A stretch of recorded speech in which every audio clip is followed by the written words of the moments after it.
Chapter 48:32. Juan made a face at him.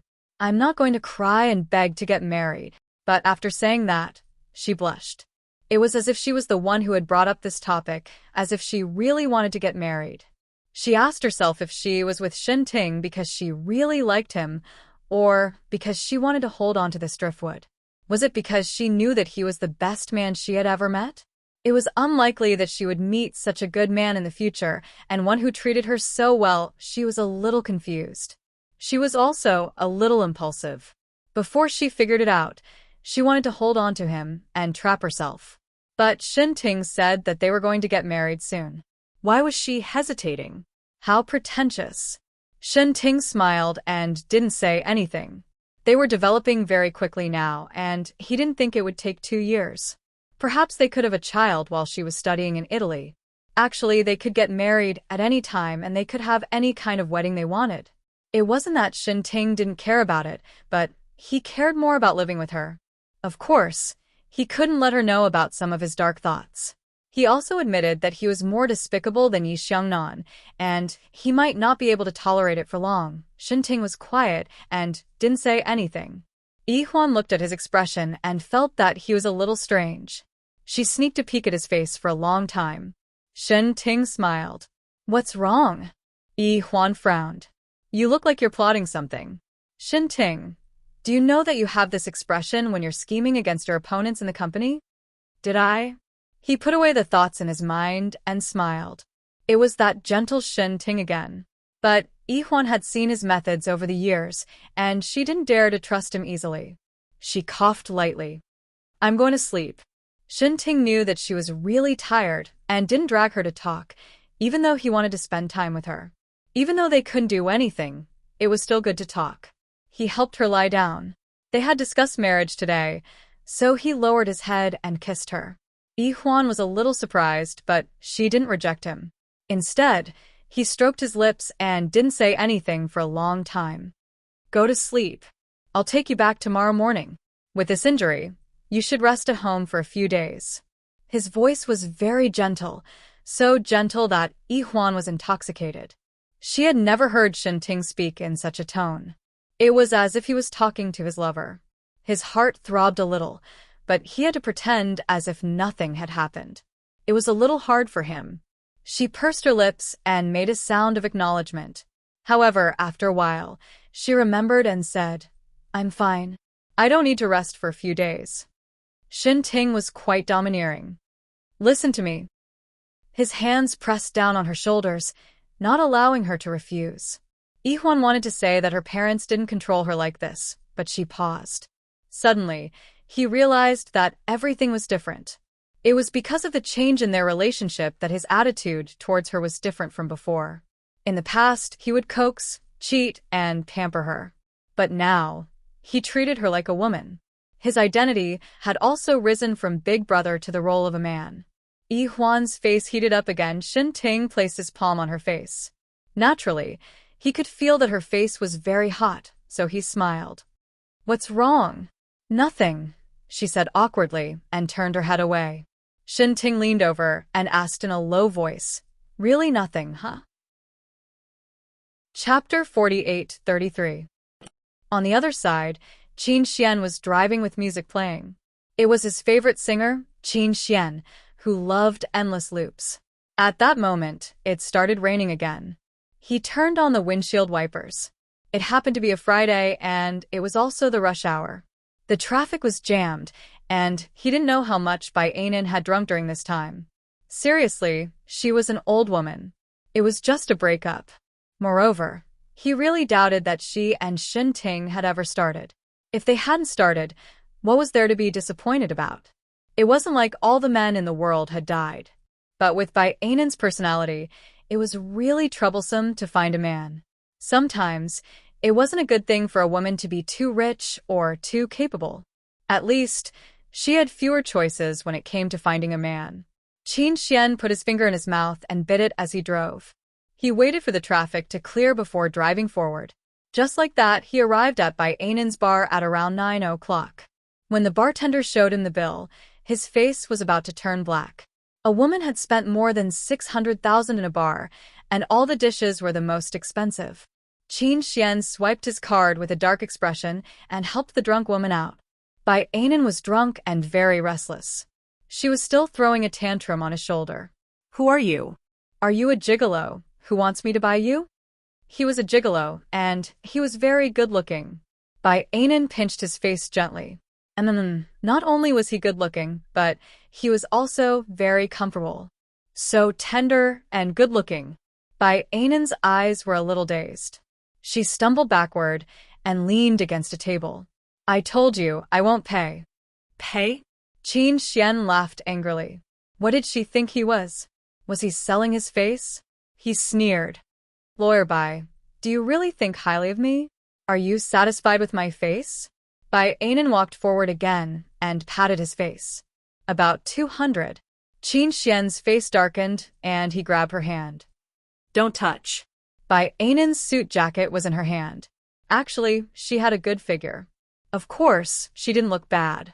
How could the child of Yi Mulin and Bai Shuili be bad? Bai Anan tilted her head and stared at Qin Xian. It reminded Qin Xian of two famous sayings, women are 30 and 40. At this time, he also noticed that the men around him had begun to stare at Bai Anan. Her temperament was a little out of place here. It wasn't that she was old-fashioned, but she was born with a noble aura. Noble men were common here, but noble women rarely came to this kind of place. Let's go. Qin Xian snorted. Bai Anan immediately grabbed her bag, held his arm, and walked out. When she was about to get into the car, Qin Xian suddenly thought of something and pressed her head against the car. Do you feel like vomiting? Bai Anan was very drunk. She shook her head. Why do you ask? She touched the smooth lines of the car with her fingers and looked up. Is it very profitable in this industry? A sports car worth more than 10 million. Qin Xian was annoyed and amused. She couldn't recognize him, but she did recognize the car. So, he sneered. It's not bad. It adds up. If it's 200, I'll cover you. For 5 years. Bai Anan patted his face again. It's good to be the receptionist in my law firm. Chapter 48-34. Her eyes were a little blurred. Rich women will definitely come to me for divorce cases in the future. That's the easiest thing to say. She had inadvertently revealed something. Qin Xian sneered in his heart. It turned out that the righteous lawyer Bai liked divorce cases. Qin Xian ignored her. He opened the car door and stuffed her in. He held the door and bent down. If you dare to vomit on my car, I'll lick it back bit by bit. He said that. Bai Anan covered her mouth and looked at him in horror. 200, what are you so arrogant about? She fished $200 out of her wallet and flung it in his face rather unceremoniously. Qin Xian gritted his teeth. I just helped you pay for a few $100,000. Bai Anan looked straight at him. As a man, is it expensive to buy me a few glasses of wine? Is it expensive? How many glasses of wine? Qin Xian grabbed her hand. Now, get out of the car. I don't want it. Bai Anan hugged her handbag. I paid for it. Qin Xian gritted his teeth. Is this 200 yuan? You said it's 200 yuan. Bai Anan's face looked a little naive. Qin Xian wanted to strangle this old woman. She pretended to be innocent when she was drunk. Was she really drunk or pretending? He was considering whether to pull her out of the car and throw her on the road. However, he gave up in the end. It was raining now. No matter what, he couldn't leave her behind. He walked around the car and got into the car. He felt like he had seen a ghost. He started the car and turned on the music. Where do you live? Bai Anan leaned against the seat. After a while, she seemed to have fallen asleep. She murmured, Let's go to your house. Qin Xian's mind was blown. He turned his head. My house? He reached out and shook her not too gently. Bai Anan, are you deliberately taking advantage of me? If you really want a man, I can help you. She did not wake up. She took a pillow out of nowhere and hugged it in her arms. I want you. You're pretty good looking. The conscience of the industry. As he said this, he sighed in satisfaction. Qin Xian frowned and glared at her. And that drunk old woman actually fell asleep just like that.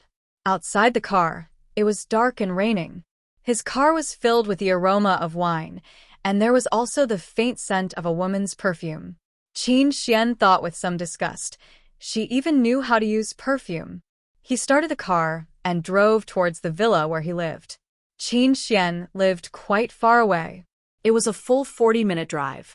As he drove, he would occasionally look at Bai Anan. She was drunk. She had been making a lot of noise just now, but now she was strangely quiet. At a red light, there was a minute. Qin Xian could not help but look at her sideways. Bai Anan had fallen asleep with her face tilted to one side. Her fair cheeks were a little flushed, and her hair, which was usually tied up, was now undone. Her silky black hair brushed against her face, and she looked indescribably beautiful. Her side profile was especially well-defined, and her nose was elegant. Her lips were the perfect color even without lipstick.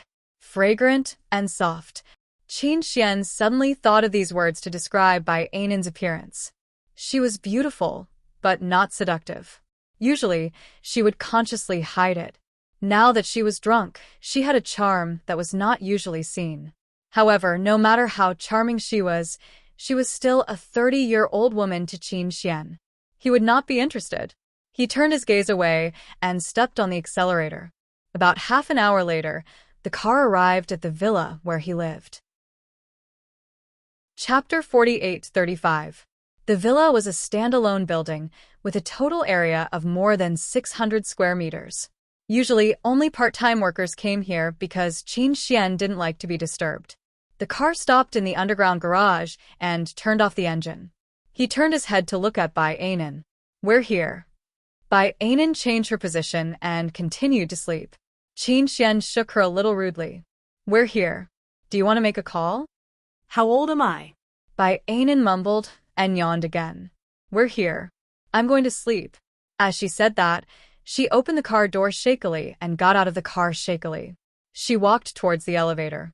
Qin Xian immediately got out of the car and chased after her. Bai Anan had already walked to the elevator door. She leaned against the wall and looked at him. Being a gigolo is really rich. This villa looked ordinary, but the interior was different. Just the security system alone cost a few million, and the basement was so exquisite. Bai Anan felt that she had lived in vain. His style reminded her of a person, Qin Chen. Only a legendary person would be able to spend money like that. Rich families weren't actually that extravagant. They weren't as exaggerated as described in the books, but Qin Chen did. Now, she had met another one, and he was raised by the Qin family, Qin Xian. Bai Anan suddenly woke up a little. The gigolo was Qin Xian.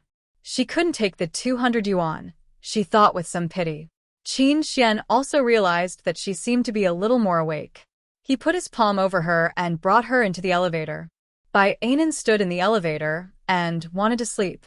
She rarely drank, but when she drank too much, she wanted to sleep. When she reached the first floor, she kicked off her high heels and threw her handbag on the sofa and jacket as soon as she stepped on the white carpet. She slowly walked up the stairs in her stockings. Her posture was beautiful, her figure was great, and she had to admit that her face was also very beautiful. Qin Xian said hello, but she continued to walk upstairs, as if she didn't hear him. "Bai Anan, this is my house." Qin Xian called out again. "A strange man's house." Bai Anan's voice came from upstairs. "Qin Xian, you're 2 years younger than me, right?" In other words, if there really was something, she wouldn't lose out. This woman. Qin Xian stared upstairs and pulled his tie. "She's really thick-skinned. Is she so casual? Doesn't she care at all?" He rolled up his tie and tossed it aside. He went to the kitchen and poured himself a glass of ice water. He raised his head and gulped it down. He was so excited that the ice cube almost slipped down his throat. Qin Xian cursed again. He secretly thought that he should throw Bai Anan into the hospital where Shinting and Yihuan were staying. There was always a price to pay if one wanted to be sweet, right? Qin Xian put down the cup and decided to check on the drunk, old woman upstairs. As he went upstairs, he rolled up the sleeves of his shirt and paused at the door of the guest room. The door was open, but there was no one inside. His heart skipped a beat, and his fingers clenched into fists. It can't be what I think it is. He took a few quick steps and opened the door of the master bedroom. Then he was stunned. In the master bedroom, under the dim yellow light, a woman was lying on the black silk sheets. The scene was very shocking. Qin Xian's Adam's apple bobbed a few times. He walked over slowly and sat by the bed.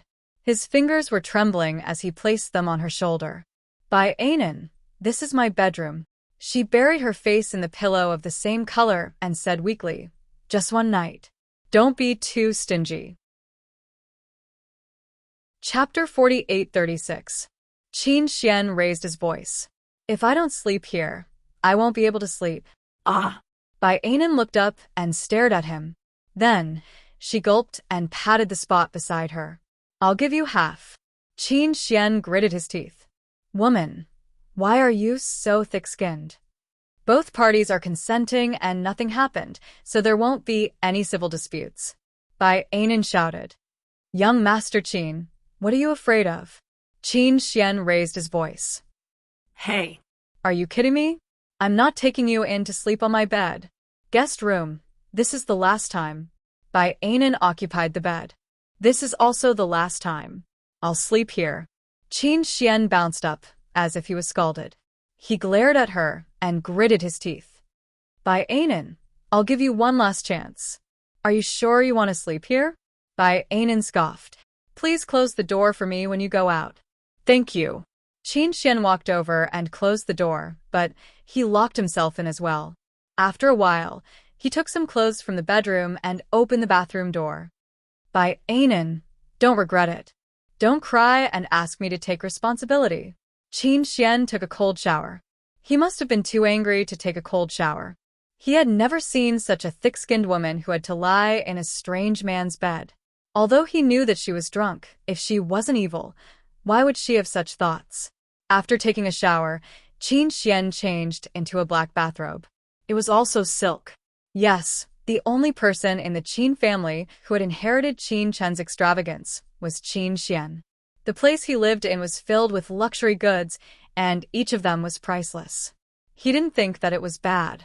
He liked this kind of life, and it was more inclined towards the dark side. As for Bai Anan, she wasn't the dark side at all. She was evil, and she was obviously evil, and her surname was Bai. Qin Xian wiped his hair and glared at Bai Anan. In the end, he went to sleep on the sofa. Of course, he couldn't sleep. He only cared about his bed. Every sheet on his bed was made of silk, and so were his pajamas. He would not have been able to sleep otherwise. Of course, Bai Anan did not know that he was doing this. She slept comfortably on his 2-meter bed. Bai Anan was very obedient after she was drunk. This was what Qin Xian suddenly thought of at 3 o'clock at night. Although he couldn't sleep, it was much better than taking care of a drunkard. With that thought in mind, he felt much better. He lay down and took out his phone to play the company's new game. Yes, in addition to new energy sources, he could also develop some games, airlines, and high-speed rail. Qin Xian was almost omnipotent and a genius. Of course, geniuses would also be lonely. They had no one they loved. Other than their family, there was no one else. Qin Xian slowly sat up at night. He often woke up at night and couldn't sleep after waking up. He sat until daybreak. Therefore, he liked to sleep with the lights on. He didn't like to wake up at night. That feeling was terrible. Just as he gave up and sat up, a voice came from the other side. Qin Xian, I'm hungry. I want to eat hot pot. Qin Xian frowned and slowly turned his head to look at the old woman on the bed. He gritted his teeth. Bai Anan, don't you think you're asking for too much? Too much? Bai Anan grabbed her hair. I don't think so. Aren't you taking care of me? Eating hot pot in the middle of the night. Bai Anan, you're not pregnant. Qin Xian let out a long sigh. Only pregnant women would be so unreasonable. Really? Bai Anan opened her eyes. Pregnant women can be like this? He didn't say anything. Was that the point? Bai Anan thought that he had tacitly agreed and nodded. Then I'll be pregnant. Ah! Qin Xian was shocked. Bai Anan smiled. Artificial insemination. Have you donated before? Qin Xian was speechless. She really thought that he would serve her. And in such a way, he gritted his teeth. If I want a child, there's only one way. Chapter 48:37. Qin Xian narrowed his eyes. Wear my bathrobe. Qin Xian narrowed his eyes. Wear my bathrobe. He had to wash his bathrobe twice tomorrow. But he did not expect Bai Anan to wear the one he wore tonight. Since he was downstairs, Bai Anan would definitely not go through his wardrobe, so she wore his. The temperature of the villa was constant, so she was barefooted when she came down. She found a pair of slippers downstairs and put them on before heading to the kitchen. Qin Xian was really making hot pot. He took out the ingredients from the fridge and prepared them skillfully. When he heard the footsteps behind him, he asked calmly, "What kind of hot pot base do you want to eat?" "I don't eat spicy food. Anything else is fine." Bai Anan poked her head over. "You really know how to cook? I thought you didn't know how to cook." After all, for a pampered young master like him who was already a tech nouveau riche in his teens, it was normal that he did not know how to cook. She did not expect him to know how to cook. After all, for a pampered young master like him who was already a tech nouveau riche in his teens, it was normal that he did not know how to cook. She did not expect him to know how to cook. Qin Xian said calmly, "Isn't it normal that I know how to cook? Enchanting knows how to cook too, and he cooks very well." "Qin Xian, that's enough. Do you have to mention Enchanting again and again?" Bai Anan snorted coldly. "You are so happy that I broke up with my love." Qin Xian snorted coldly as well. "When did you ever fall in love? It's just unrequited love." As he said that, he glanced at her. Then, he looked away, his Adam's apple moving uncontrollably. How should he put it? Bai Anan was wearing his black bathrobe. Her long hair was let down because she had washed it, but it was still wet and had not been wiped clean.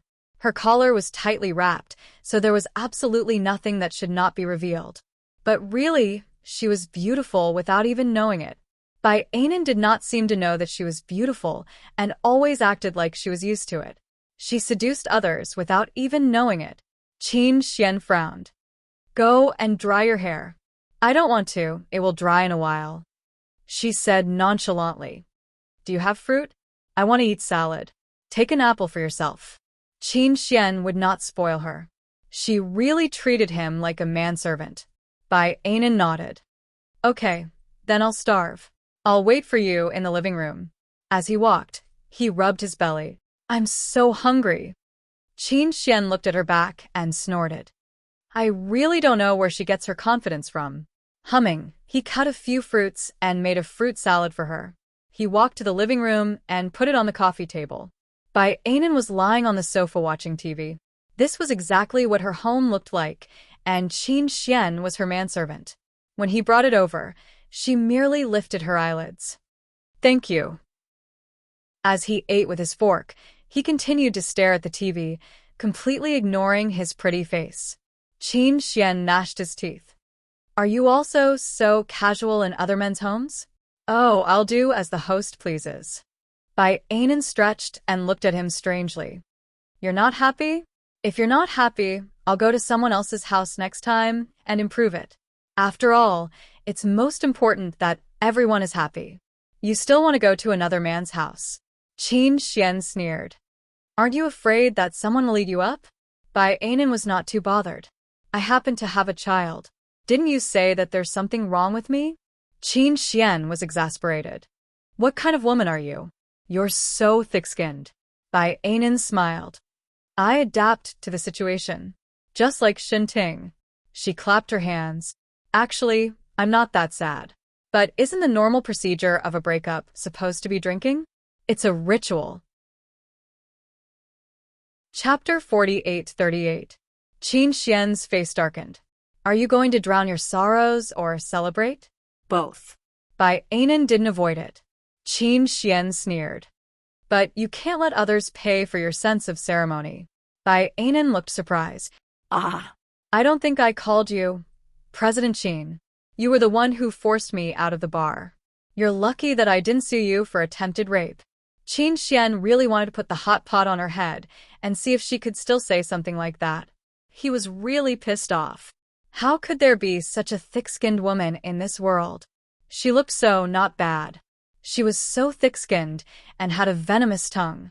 She was really the type that he disliked and admired the most. Qin Xian didn't say a word. He walked straight back to the kitchen and continued to prepare the hot pot. Anyway, this was the last time. He would send her off tomorrow morning and never see her again. He wouldn't have to put up with strange old women anymore. He didn't say a word. He kept a straight face until it was time to eat. Bai Anan was in a good mood and had a good appetite. Qin Xian really wondered why she was so thin when she could eat so much. Actually, it wasn't that she was thin.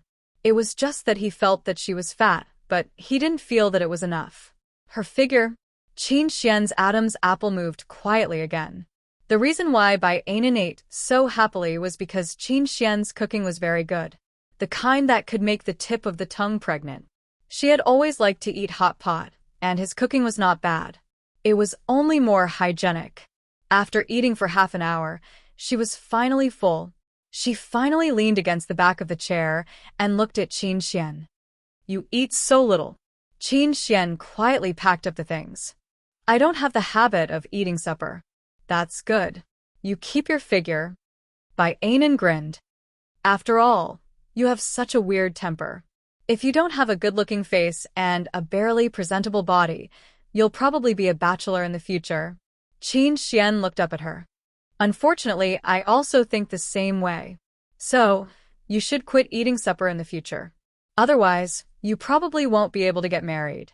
It doesn't matter. Bai Anan wasn't angry. She smiled. It's good that you have a job. Who said that you have to get married? Qin Xian was surprised. He then added, You're looking for excuses. Why are you looking for excuses? Bai Anan snorted. I never settle for second best. That's not my style. Qin Xian stared at her for a moment before packing up his things. I'm going to the study. Bai Anan, you can stay here and watch TV, or go to bed. It's up to you. Bai Anan stretched herself and said, All right, I'm going to bed. Thank you, President Qin. She had said something sensible. Qin Xian watched her go upstairs as if she was at her own home. He couldn't help but say, Lawyer Bai, your alcohol tolerance is actually quite good. Bai Anan paused for a moment. She held the stairs and smiled. It's from practice. You know that alcohol is needed everywhere. I won't throw up after drinking too much. Qin Xian was surprised and didn't say anything for a moment. To be honest, neither he nor Yi Huan had the experience of drinking with others. He was in the field of technology. There were many people who begged him. Moreover, he had the Qin family behind him and Enchanting behind him. Needless to say, there was no need to mention Yi Huan. In this generation of the Qin family, the one who needed to drink was Enchanting. Enchanting was a huge drinker. Perhaps this drinking capacity was also obtained from drinking. Bai Anan was the chosen one. Did she need to drink with others until she vomited? Chapter 48-39. Looking at his gaze, Bai Anan smiled and shook her hand gently. Isn't that normal? With that said, she walked back to the master bedroom. Qin Xian felt that she was so sure that he wouldn't do anything. This woman really knew how to judge people. She was really too hateful. Qin Xian went to the study and worked for the whole night. He stayed up until 8 in the morning. He felt that as a strong woman, even if she had a hangover, she would still get up early in the morning. But when he pushed open the door to the master bedroom, Bai Anan was sleeping soundly, hugging his pillow in her hands. Those who didn't know better would think that this was her home and that this was her bed. Besides, she didn't even close the door. Did she really think that he was safe? Qin Xian went over and reached out to push her. Bai Anan, you should get up. Don't stay in my bed anymore. He didn't hide his disdain at all. Bai Anan slapped his hand away. It's the weekend.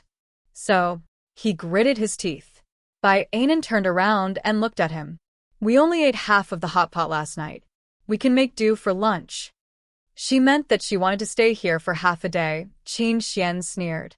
Why don't you say that I'll cook for dinner? Bai Anan actually said shamelessly. That's fine too.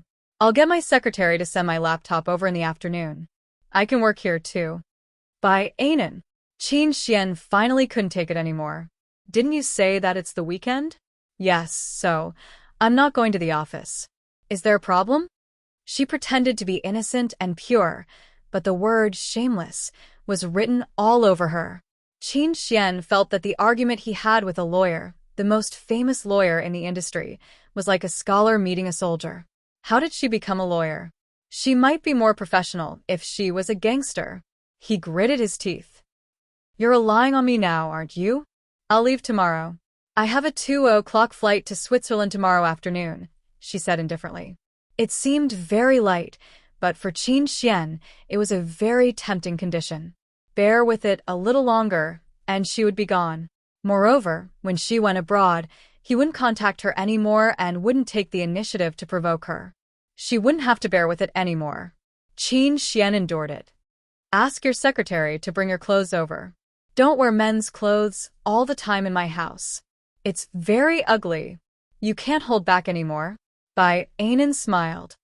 Do you want me to make a call for you and book a hotel room? I can afford 10 or 20,000 yuan, but you have to come back before dinner. 8:00 at the latest. Otherwise, I will starve to death. Bai Anan. He clenched his fists. What kind of woman are you? A lawyer. She did not get angry and smiled. Now be a good boy and go make breakfast. I will sleep for a while after eating. After saying that, she buried herself in the quilt again, treating it as her own bed. Qin Xian walked out and called Shinting at the door. Now he wanted Shinting to get rid of this woman. He couldn't hold it in any longer. But no one picked up Shinting's call. Qin Xian froze for a moment before understanding. Fuck, it's so early in the morning. And so fast. Shinting was really fast. He let out a long breath. Thinking of Bai Anan, he was actually a little surprised. With Bai Anan's wealth, if she dressed like this in front of Shinting and deliberately went to his apartment, Shinting wouldn't be able to resist. Men would feel lonely too. After all, Yihuan had been with Yi Xiangnan all those years. But he didn't understand. How could a woman like Bai Anan be so proud?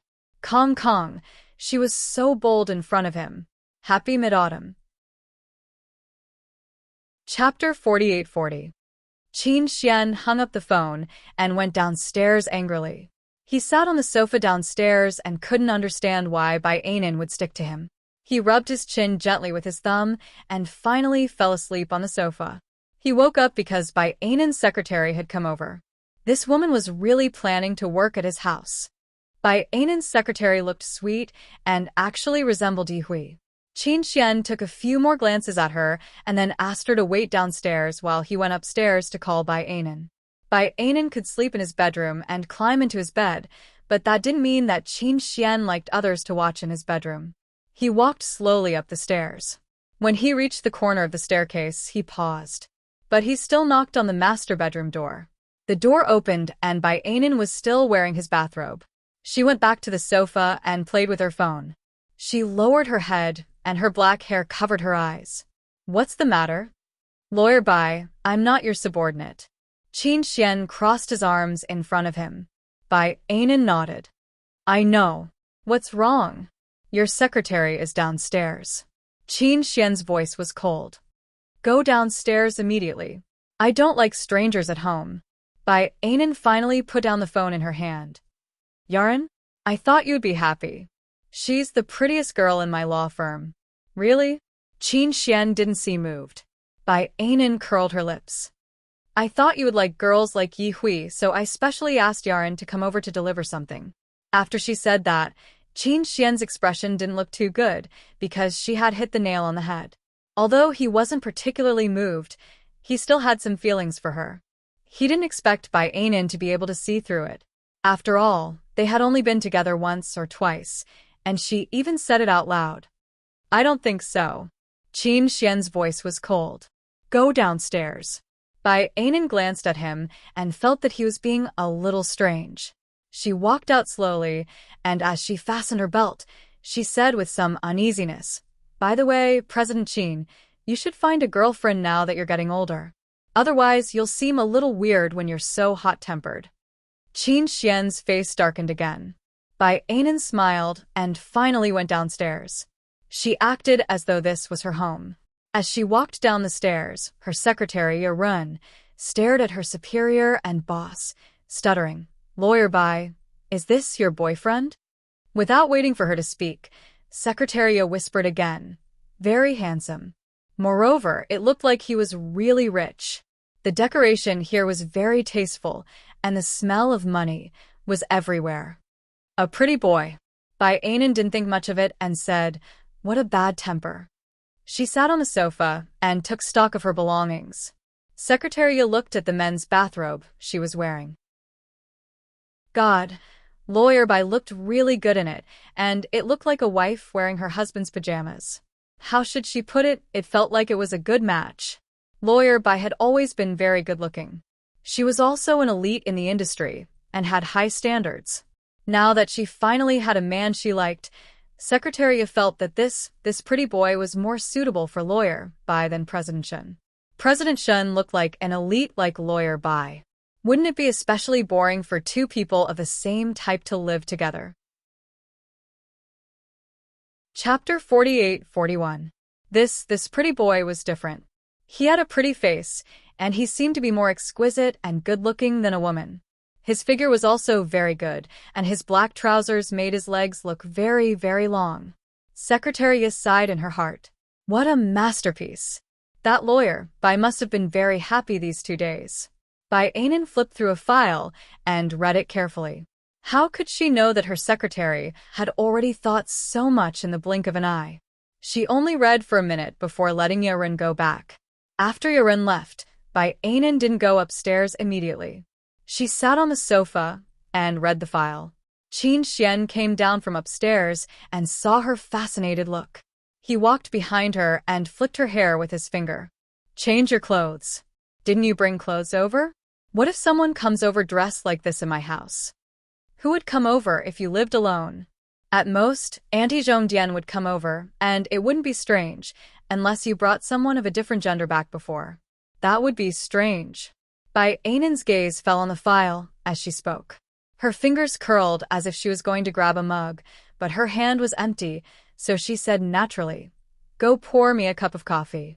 She had just finished speaking when she remembered that this wasn't her office, so she looked up and smiled at Qin Xian. "Young Master Qin, can you help me pour a cup of coffee?" Qin Xian rolled his eyes. "Bai Anan, can you be any more thick-skinned?" Bai Anan was still all smiles. Qin Xian glared at her again, but still went to the kitchen. Bai Anan immediately looked at the file in her hand again.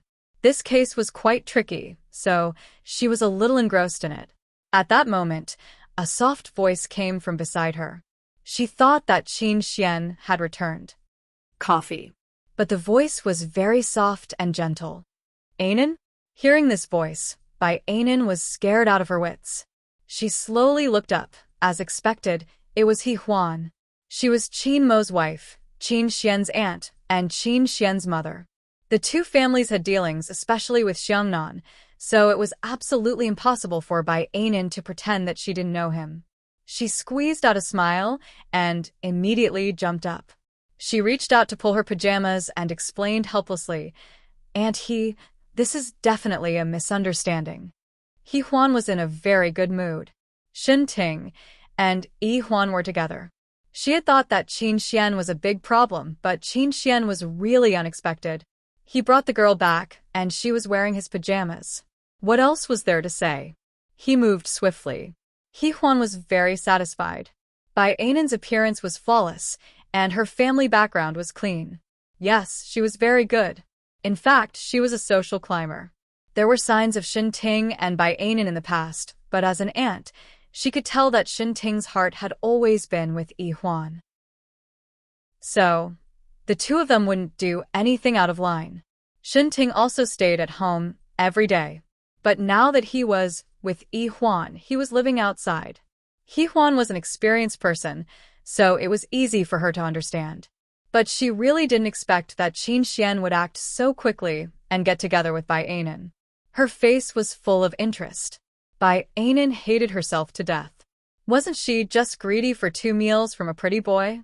Did she have to get herself involved like this? Now, She couldn't clear her name even if she jumped into the yellow river. She scratched her head and tried her best to convince He Huan. Aunt, Qin Xian and I was drunk. Qin Xian brought me back. Chapter 48-42. I know. It's not safe for girls to stay outside, and the hotel is not hygienic. It's good for Qin Xian to live alone. He Huan didn't answer her question. Bai Ainan's heart sank. It's over. At this moment, Qin Xian walked over with a tray in his hand. Apart from coffee, there was also a sandwich he made for breakfast. This was undoubtedly the truth. Pajamas, breakfast in the morning. What else was there to say? Bai Ainan felt a headache coming on. She looked at Qin Xian speechlessly. In fact, Qin Xian had heard the sound just now and knew it was He Huan.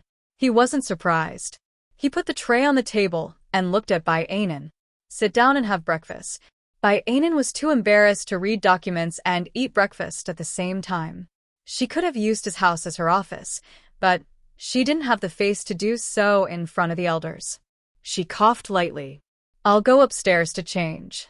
It's not too late to change after breakfast. He Huan held her hand and said intimately, let's go to the dining table. Sitting here all the time will affect your fertility. Fertility? Bai Ainan was speechless. With whom? He Huan smiled. Other than Qin Xian, there was only one male here, and the pajamas you were wearing belonged to Qin Xian. Who else could you have a baby with? Bai Ainan felt that she had to make things clear, so she coughed lightly.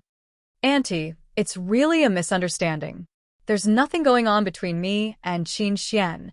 It's just a coincidence. After saying that, she carefully looked at He Huan's expression. He Huan seemed to be very interested in it. Bai Ainan cursed Shanine in her heart. What's the point of explaining? She squeezed out a smile. Auntie, you won't tell my parents, will you? He Huan looked embarrassed. Anan, I think Qin Xian still has to give an explanation for this matter. After all, it's already happened. Bai Ainan almost spat out the coffee in her mouth. She hurriedly swallowed it. Wait, nothing happened between us. He Huan stared at her clothes. Bai Ainan glanced at Qin Xian. He Huan patted Qin Xian's shoulder. What do you say? Don't tell me you don't want to take responsibility. Bai Ainan was relieved. Qin Xian would definitely deny it. But she didn't expect Qin Xian to nod. Of course I will. After saying that, he smiled at her. That smile made Bai Ainan's hair stand on end. If it weren't for the fact that her elders were here, she would have jumped up and started fighting with Qin Xian. He was really bad. He Huan said cheerfully, That's settled then. I'll discuss it with your Uncle Qin. After all, this is a matter between two families. We can't be careless. You're not young anymore. Don't learn from young people and fall in love for several years. It's the same after marriage. Qin Xian nodded in agreement. Auntie is right. Bai Ainan stopped talking. She bent over and ate her breakfast obediently. He Huan didn't stay long and left quickly. Before leaving, she even gave Bai Ainan a gift. Bai Ainan's face was sore from smiling before she saw her off. When only the two of them were left, Bai Ainan glared at Qin Xian. You did it on purpose. Yes, it was on purpose. Qin Xian leaned next to her and actually picked up the coffee cup she had drunk from and took a sip. It tasted good. Bai Ainan glared at him. You did it on purpose. Do you think I can't do anything about it? Chapter 48-43. Qin Xian sighed. My auntie isn't stupid. She's just joking and won't take it seriously. Joking? Won't take it seriously? Bai Ainan raised an imperial green pendant in her hand. Young Master Qin, is this what you mean by not taking it seriously and joking? Qin Xian merely smiled and did not say anything else. Not taking it seriously and joking was what he thought in his heart. Indeed, he did not take it seriously. He was not that averse to marriage, but he had never thought of marrying a girl like Bai Ainan. How should he put it? She was too domineering, just like Ting, and he was more casual. He was surprised that he was really considering whether they should be together and whether their personalities were compatible. After a moment of shock, he smiled faintly. Bai Ainan glared at him. When she saw him smile, her heart skipped a beat. Even though this gigolo was annoying, he was quite good-looking. He did not usually smile, but he looked good when he did. Perhaps sensing her gaze, Qin Xian looked up with a faint smile. By Anan, don't worry. I don't have any improper thoughts about you. Thank you. She harumphed and took a cup of coffee to hide it. She did not notice that it was a cup of coffee that Qin Xian had drunk from. She lowered her head quietly. On the other hand, Qin Xian's gaze landed on her. After staring for a while, he said softly, I'll send you back later. Jokes aside, he did not want to get involved with her. Bai Anan did not reject him, but she felt a little upset when she left. She seemed to have been despised by someone. Ever since she was young, she had always been outstanding and had never been despised by anyone. Shen Ting did not have feelings for her, and they still respected each other. However, Qin Xian's attitude was clearly that he did not like her and despised her. Bai Anan sat in the car and waited for the car to arrive at her apartment. When she got out of the car, she turned her head. Qin Xian, am I particularly annoying? Am I still a workaholic at such an old age? Qin Xian said nothing. Bai Anan knew. She gently bit her lower lip and didn't ask anymore. She reached out to open the car door and got out. When she got out, she paused for a moment and bent down. Thank you. I don't feel that bad anymore. Qin Xian's fingers twitched. As long as you don't feel uncomfortable. After she closed the door, his car drove away. Bai Anan stood there and watched his car drive away. She suddenly felt that Qin Xian was an animal that was isolated from his emotions. She had discovered that he had feelings for Yi Hui in the past, and she had thought that he would pursue her. However, he did not even after 2 or 3 years. The night fennel was very beautiful. If Qin Xian didn't fall for such a woman, Bai Anan would think that Qin Xian probably didn't like women anymore. Was that why He Huan was so anxious? She smiled again. Her intuition told her that wasn't the case. Qin Xian just didn't like to share his inner world with someone else. At this thought, Bai Anan shook her head. It's an occupational hazard. She quickly stepped into the elevator. Of course, she left the meeting gift with Qin Xian. Qin Xian would explain it to He Huan. Bai Anan had thought that after this, she wouldn't be able to see Qin Xian easily. After all, she was no longer working at King Corporation, so it was unlikely that she would see him. However, she had just returned from London when she unexpectedly bumped into Qin Xian. It was Qin Xian's matchmaking banquet. Bai Anan was wearing a full set of clothes. Just as she was about to enter her private room, she saw Qin Xian walking over from the other side. There were a few elders beside him. This lineup couldn't be any more obvious. There was nothing else other than a matchmaking banquet. Chapter 48-44. Bai Anan was talking about business. Other than her suit, she was carrying a briefcase in her hand. Secretary was beside her. As he walked, his footsteps came to a halt. She met Qin Xian face to face. She knew Qin Mo and He Huan, but she didn't know the other 2 elders. They might be the girl's parents. No matter what kind of misunderstanding there was before, Bai Anan still politely greeted them and made way for them. Secretary saw this and also turned to the side, but she was a little hesitant. Wasn't this the pretty boy that lawyer Bai stayed at last night? He looked like he was going on a blind date. He looked especially energetic and neat today. He looked a little different. Secretary whispered, "This is a blind date. Lawyer Bai, are you going to let him go just like that?" Bai Anan also lowered her voice. Nothing happened. However, Secretary didn't believe such an explanation. She only looked at her boss suspiciously. Bai Anan couldn't care less about her and smiled politely at He Huan. He Huan felt that it was a pity. She quite liked Bai Anan. Although she was 2 years older than Qin Xian, she had a calm personality. Bai Anan was the child of Yi Mulin and Bai Xueli. She was very good-looking, but her personality was like Yi Mulin. She didn't have a trace of Bai Xueli's naivety. It was a good match for Qin Xian. She also made the best of a mistake that day. She didn't expect both children to have no intention. One denied it directly, and the other hid abroad for a few days before returning. He Huan sighed in her heart, but she couldn't show it in front of the girl's parents. She just smiled like an elder. Anan, come visit us when you're free. Yi Huan likes to be with you. Qin Yi Huan?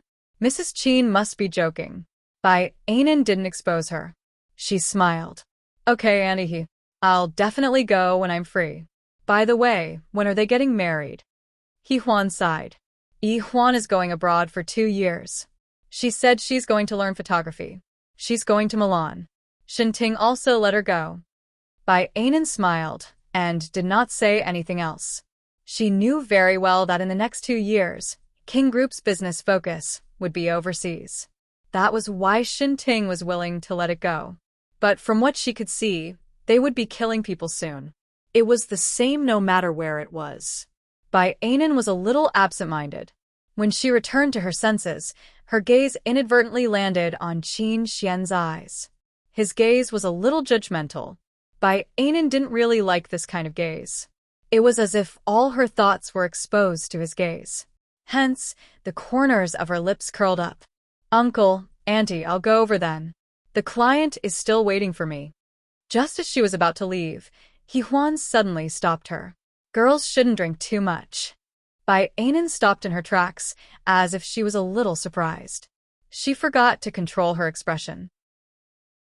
A few seconds later, she found her voice again. Secretary can drive. Don't worry, Auntie. The subtext of her words was that she had to drink. Because today's client was a drinker. He was also a little rough, but because of Anan's family background, he didn't dare to do anything. But Anan still had to drink a few glasses of wine. If she had to lie beside her father, she wouldn't have gotten to where she was today. Of course, the other clients didn't have this kind of face. This was the biggest client in the firm apart from King Group, and now it was the biggest. Accompanying him for a drink or two was nothing. Even if she had to send Secretary out, she would have to consider it. Chapter 48-45. Anan left. They were about to leave too, but Yi Huan turned around after a few steps. Qin Xian, why aren't you leaving? Qin Xian quickened his steps and smiled. It's fine. Yi Huan looked at Qin Xian thoughtfully. He felt that Qin Xian's attitude was a little off. A few days ago, Qin Xian came to return the things and firmly said that he and Anan had only met a few times. But now, it seemed that this silly boy obviously couldn't let it go. At the very least, he had a good impression of him. Thinking of this, she sighed. Tonight's blind date was wasted again. She looked at Qin Mo listlessly. They went to the private room. The girl was pretty, but not as pretty as Anan. She had a good temperament, but not as good as Anan. She had a good career, but not as good as Anan. She had a good temper, but not as good as Anan. The other party's conversation style was not bad, but Qin Xian clearly looked distracted. Yi Huan sighed again. This kid was just fooling them. He had no intention of getting married. In the past, she wouldn't have left him alone. She would have forced him to go on blind dates like Qin Mo did. Maybe one of them would have liked him. But today, after Qin Xian gave the girl the cold shoulder again, Yi Huan didn't blame him. She sent the girl away with Qin Xian and Qin Mo. The girl was quite disappointed. After all, she was really good. But Qin Xian didn't even smile at her for the whole night. He didn't have any intention of interacting with her. But there was nothing she could do about it. After sending her away, Qin Xian heaved a sigh of relief. Uncle, Auntie, I'll send you back. Qin Mo glanced at him. I have a car. Qin Xian nodded. Then I'll send you to the parking lot. Qin Mo wanted to say something but hesitated. Yi Huan tugged at him, and he finally gave up. In the parking lot, when Qin Mo closed the door, he rolled down the window. Qin Xian stood outside, smiling. Qin Mo's brows furrowed. Do you have a girl you like? No, Qin Xian said straightforwardly. Qin Mo placed his fingers on the steering wheel and tilted his head. You. Yi Huan interrupted him, obviously trying to protect him. Look at you. Qin Xian doesn't like it when you force him to get along with you and force him to marry you in the future. Qin Mo looked at his wife disapprovingly. She spoiled Qin Xian too much. There were 3 children in the family. Qin Xian was probably the last one to come to the family, and he was also Ai Jia's child. Therefore, He Huan was probably a little sensitive to Qin Xian and was very obedient to him. This was something that Qin Mo didn't approve of. It would spoil the child.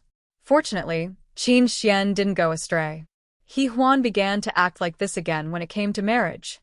Qin Mo whispered, "Don't interrupt." "Why should I interrupt?" He Huan suddenly frowned.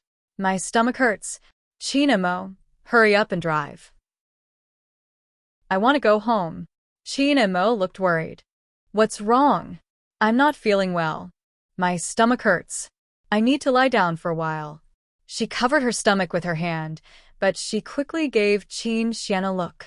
Qin Xian understood tacitly, but he also looked worried. "Then hurry up and send Danny back." Qin Mo looked at him and then at He Huan, but he still started the car. When the car drove out of the hotel, Qin Mo saw that his wife was still pretending. He couldn't help but roll his eyes. "Stop pretending. You always help that guy. Do you think I don't know what kind of person you are?" Chapter 48-46. He Huan put down her hands and snorted. "All right, I'll stop pretending. I'll tell you everything." Qin Mo sneered as he drove. "You always play this trick. Aren't you tired of it, Mrs. Qin?" He Huan picked up a pillow and played with it subconsciously. "Why don't you let Qin Xian meet someone he likes on his own? Why do you have to make him go on a blind date?" Qin Mo was silent for a long time. He Huan couldn't wait any longer. She turned to look at him. After a long time, Qin Mo finally said, "Because I'm afraid he'll be lonely." "He Huan, how many years can we be with him? Enchanting and Yi Huan will have their own families in the future. It's impossible for the 3 of them to be together like when they were young." You know Qin Xian. "He doesn't say much, but he's very sensitive." "So you want to find a partner for him?" He Huan asked angrily. "It doesn't matter if he's willing or not." Qin Mo couldn't help but laugh. "No, I just want to have dinner with him." After he finished speaking, He Huan's eyes widened. She looked at Qin Mo for a long time and couldn't believe that Qin Mo wanted to have dinner with Qin Xian. After a long time, she murmured, "You can ask him to go home." Qin Mo didn't say anything. Then, He Huan realized that Qin Mo didn't want to be too deliberate. He didn't want to show how much he cared about Qin Xian. Otherwise, Qin Xian would be sensitive. She was silent for a while before saying in a low voice, then let him decide for himself. "Qin Mo, I think he likes Bai Anan. At least there's something about Bai Anan that he's attracted to." What she didn't say was that Bai Anan was strong enough to tolerate young Master Qin's sensitivity. She couldn't bring herself to say it out loud, as it would diminish her own prestige. But even if she didn't say it, Qin Mo knew what she was planning. He smiled and said, "It's hard for them. You know that Qin Xian doesn't like women, and he doesn't like women who are older than him. I don't think he has much interest in marriage." He Huan exclaimed, "How did you know?" "Men understand men." Qin Mo sighed. "He's almost 30, but he doesn't have a single woman by his side. He's like a monk. Either his heart belongs to someone like Enchanting, or he doesn't want to get married." As he spoke, he sighed again. What happened when he was young had a great impact on him. "I heard that. He went to see Ai Jia and then Ai Jia." He didn't say anything else. He Huan was silent for a long time before saying, "Qin Mo, was I too heartless back then? Did I have to send Ai Jia to prison? It seems very unfair to Qin Xian." Qin Mo held her hand and shook his head. "No, it hurts Qin Xian the least. You weren't wrong back then. Ai Jia is a ticking time bomb." He Huan let out a long sigh. "I just think it's unfair to Qin Xian. He's not very happy. You've tried your best. You love him so much." Qin Mo sighed. "Actually, he's not that fragile. He Huan, you should calm down and shave when it's necessary. Just treat him like the other 2 kids. I think Qin Xian will feel better this way." He Huan let out an "ah" and stared at Qin Mo. Then she snorted. "It sounds like I didn't get any recognition at all." "Of course not." Qin Mo smiled. Qin Xian calls me uncle outside, but he calls you mom. Isn't that enough? Chapter 48-47. That's because I dote on him. He Huan immediately became energetic again. She felt that she wasn't wrong and that Qin and Mo couldn't do anything to her. In fact, he also doted on her, so she was right no matter what. As they chatted, Qin Xian was about to leave when his phone rang. He opened it and saw that it was an unfamiliar number requesting to join WeChat. A few seconds later, he realized that it was the woman of the blind date tonight. He didn't hesitate and directly rejected it. Although it was a little direct and a little hurtful, he didn't want anyone to expect too much because of him. He didn't like to waste time, nor did he want to waste other people's time. He found his car and was about to get in when he saw Secretaria helping Bai Anan out. Bai Anan seemed to have drunk, but she wasn't completely drunk. After a pause, he heard Bai Anan say to the secretary beside her, "I forgot my briefcase. Go back and help me get it." Secretaria was stunned and immediately nodded. She remembered that lawyer Bai had a few important documents in her bag. If they were lost, it would be a serious problem. After Secretaria left, Bai Anan leaned against a car and rested for a while. She was also waiting for the alcohol to pass. She drank about a bottle of red wine, and her face was a little hot. Just as she was feeling a little comfortable and cool in the wind, she felt a burning gaze on her face. She smiled. "Qin Xian, it's you again." Qin Xian closed the car door and walked towards her, standing in front of her. She placed her hand on the car door behind her, looking like she couldn't handle the alcohol. "Is there a need to do this?" Qin Xian frowned. "You have everything. Do you need to show your face in public like this?" Bai Anan smiled. "It sounds like I'm quite prostituted." Those who knew that she was a lawyer would think that she was an 18th-tier actress who wanted to drink with someone. Qin Xian looked her up and down and sneered. "Do you think you're not prostituted just because you're wearing professional clothes and drinking with a man?" Bai Anan was furious. She swung her handbag at him. "Qin Xian, that's enough. What does it have to do with you that I'm having a drink with my client?" One of his hands was placed beside her, trapping her with half of his body, not giving her a chance to escape. He leaned close, and his voice was hoarse. "Why don't you let the secretary drink it?" Bai Anan laughed dryly. "What are you laughing at?" Qin Xian's tone was not very good. Bai Anan laughed dryly again. "Yarn is looking at you. Why don't you ask her why she didn't help me drink?" Qin Xian immediately let go of her and turned sideways. "That's because others want to drink with Lawyer Bai. Who do I think I am? I can only be a chauffeur. I don't even have the right to drink."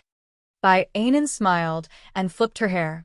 "Young Master Qin is a flower in a greenhouse. How would he know these things? If you didn't drink, you wouldn't be giving him face. Who would come looking for you in the future?" When she said that, Qin Xian's expression turned a little ugly. He pursed his lips and didn't say anything in the end. He stood up and walked towards his car. He opened the car door and looked up at Bai Anan. "Perhaps everyone has their own way of living." "That's true." Bai Anan stood there with a smile. That smile stung Qin Xian's eyes. For some reason, he was a little angry. He was angry at Bai Anan. She didn't belong in this kind of place. She shouldn't drink with others. She was more suitable to sit on the sofa at home and deal with things on her laptop. Or she could do nothing at all. She could just watch TV in her pajamas and cook hot pot in the middle of the night. Chapter 48-48. Of course, it was to get someone else to make it for her. He should not be drinking like this here. Qin Xian's way of thinking might also have something to do with the environment. It was probably because Yi Huan was raised too well. Yi Huan appeared when she was very young, so she didn't have to work hard and lived happily. In contrast, Bai Anan was a little embarrassed. He couldn't understand why she would choose such a life. Wasn't it good to be pampered? He got into the car and started it. When he saw Secretaria coming over, he sat quietly in the car for a while before starting it. After he left, Secretaria walked up to Bai Anan and looked in the direction of Qin Xian. She asked curiously, "What did little President Qin say to you just now?"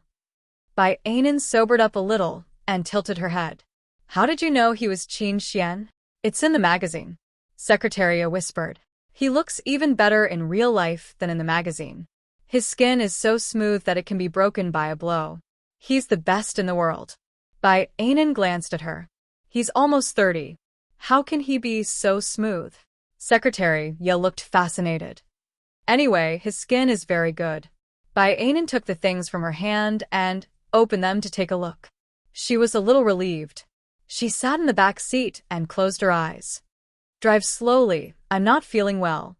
Secretaria was a little surprised and turned her head. Lawyer Bai, what's wrong? You didn't drink much tonight. Bai Anan usually didn't vomit no matter how much she drank. She would be fine after a good night's sleep. Bai Anan let out a long sigh. I'm fine. I'm probably not in a good mood. Secretaria thought that it was true. Lawyer Bai had just fallen out of love and hadn't gotten over it yet. She slowed down the car until they reached Bai Anan's apartment. She turned her head. Lawyer Bai, let me send you up. Bai Anan shook her head. No need. She got out of the car with the documents and walked into the elevator. Secretaria watched her go in before driving away.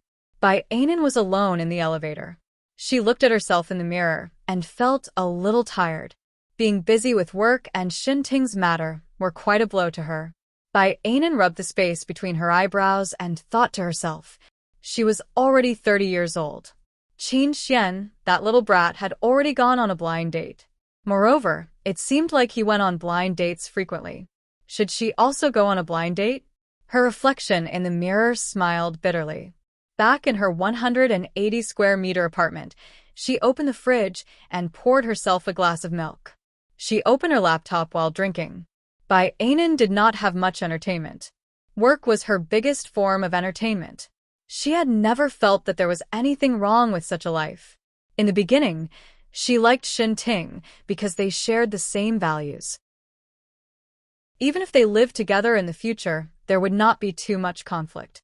But now, Bai Anan felt that she would probably be alone for the rest of her life. She looked at the laptop screen and inadvertently saw Qin Xian's face. Tonight, he seemed to be quite unhappy and angry. Bai Anan thought that he was crazy. He didn't even have a wife, so why should he care about her? She was a little confused. Then, she couldn't stand it anymore and closed the laptop. She went to take a shower and felt a little hungry. She reached out to touch her stomach and suddenly remembered the hot pot at Qin Xian's house. Bai Anan went to the kitchen and opened the fridge. There was everything, but she didn't know how to make hot pot. She opened the laptop again and searched for it.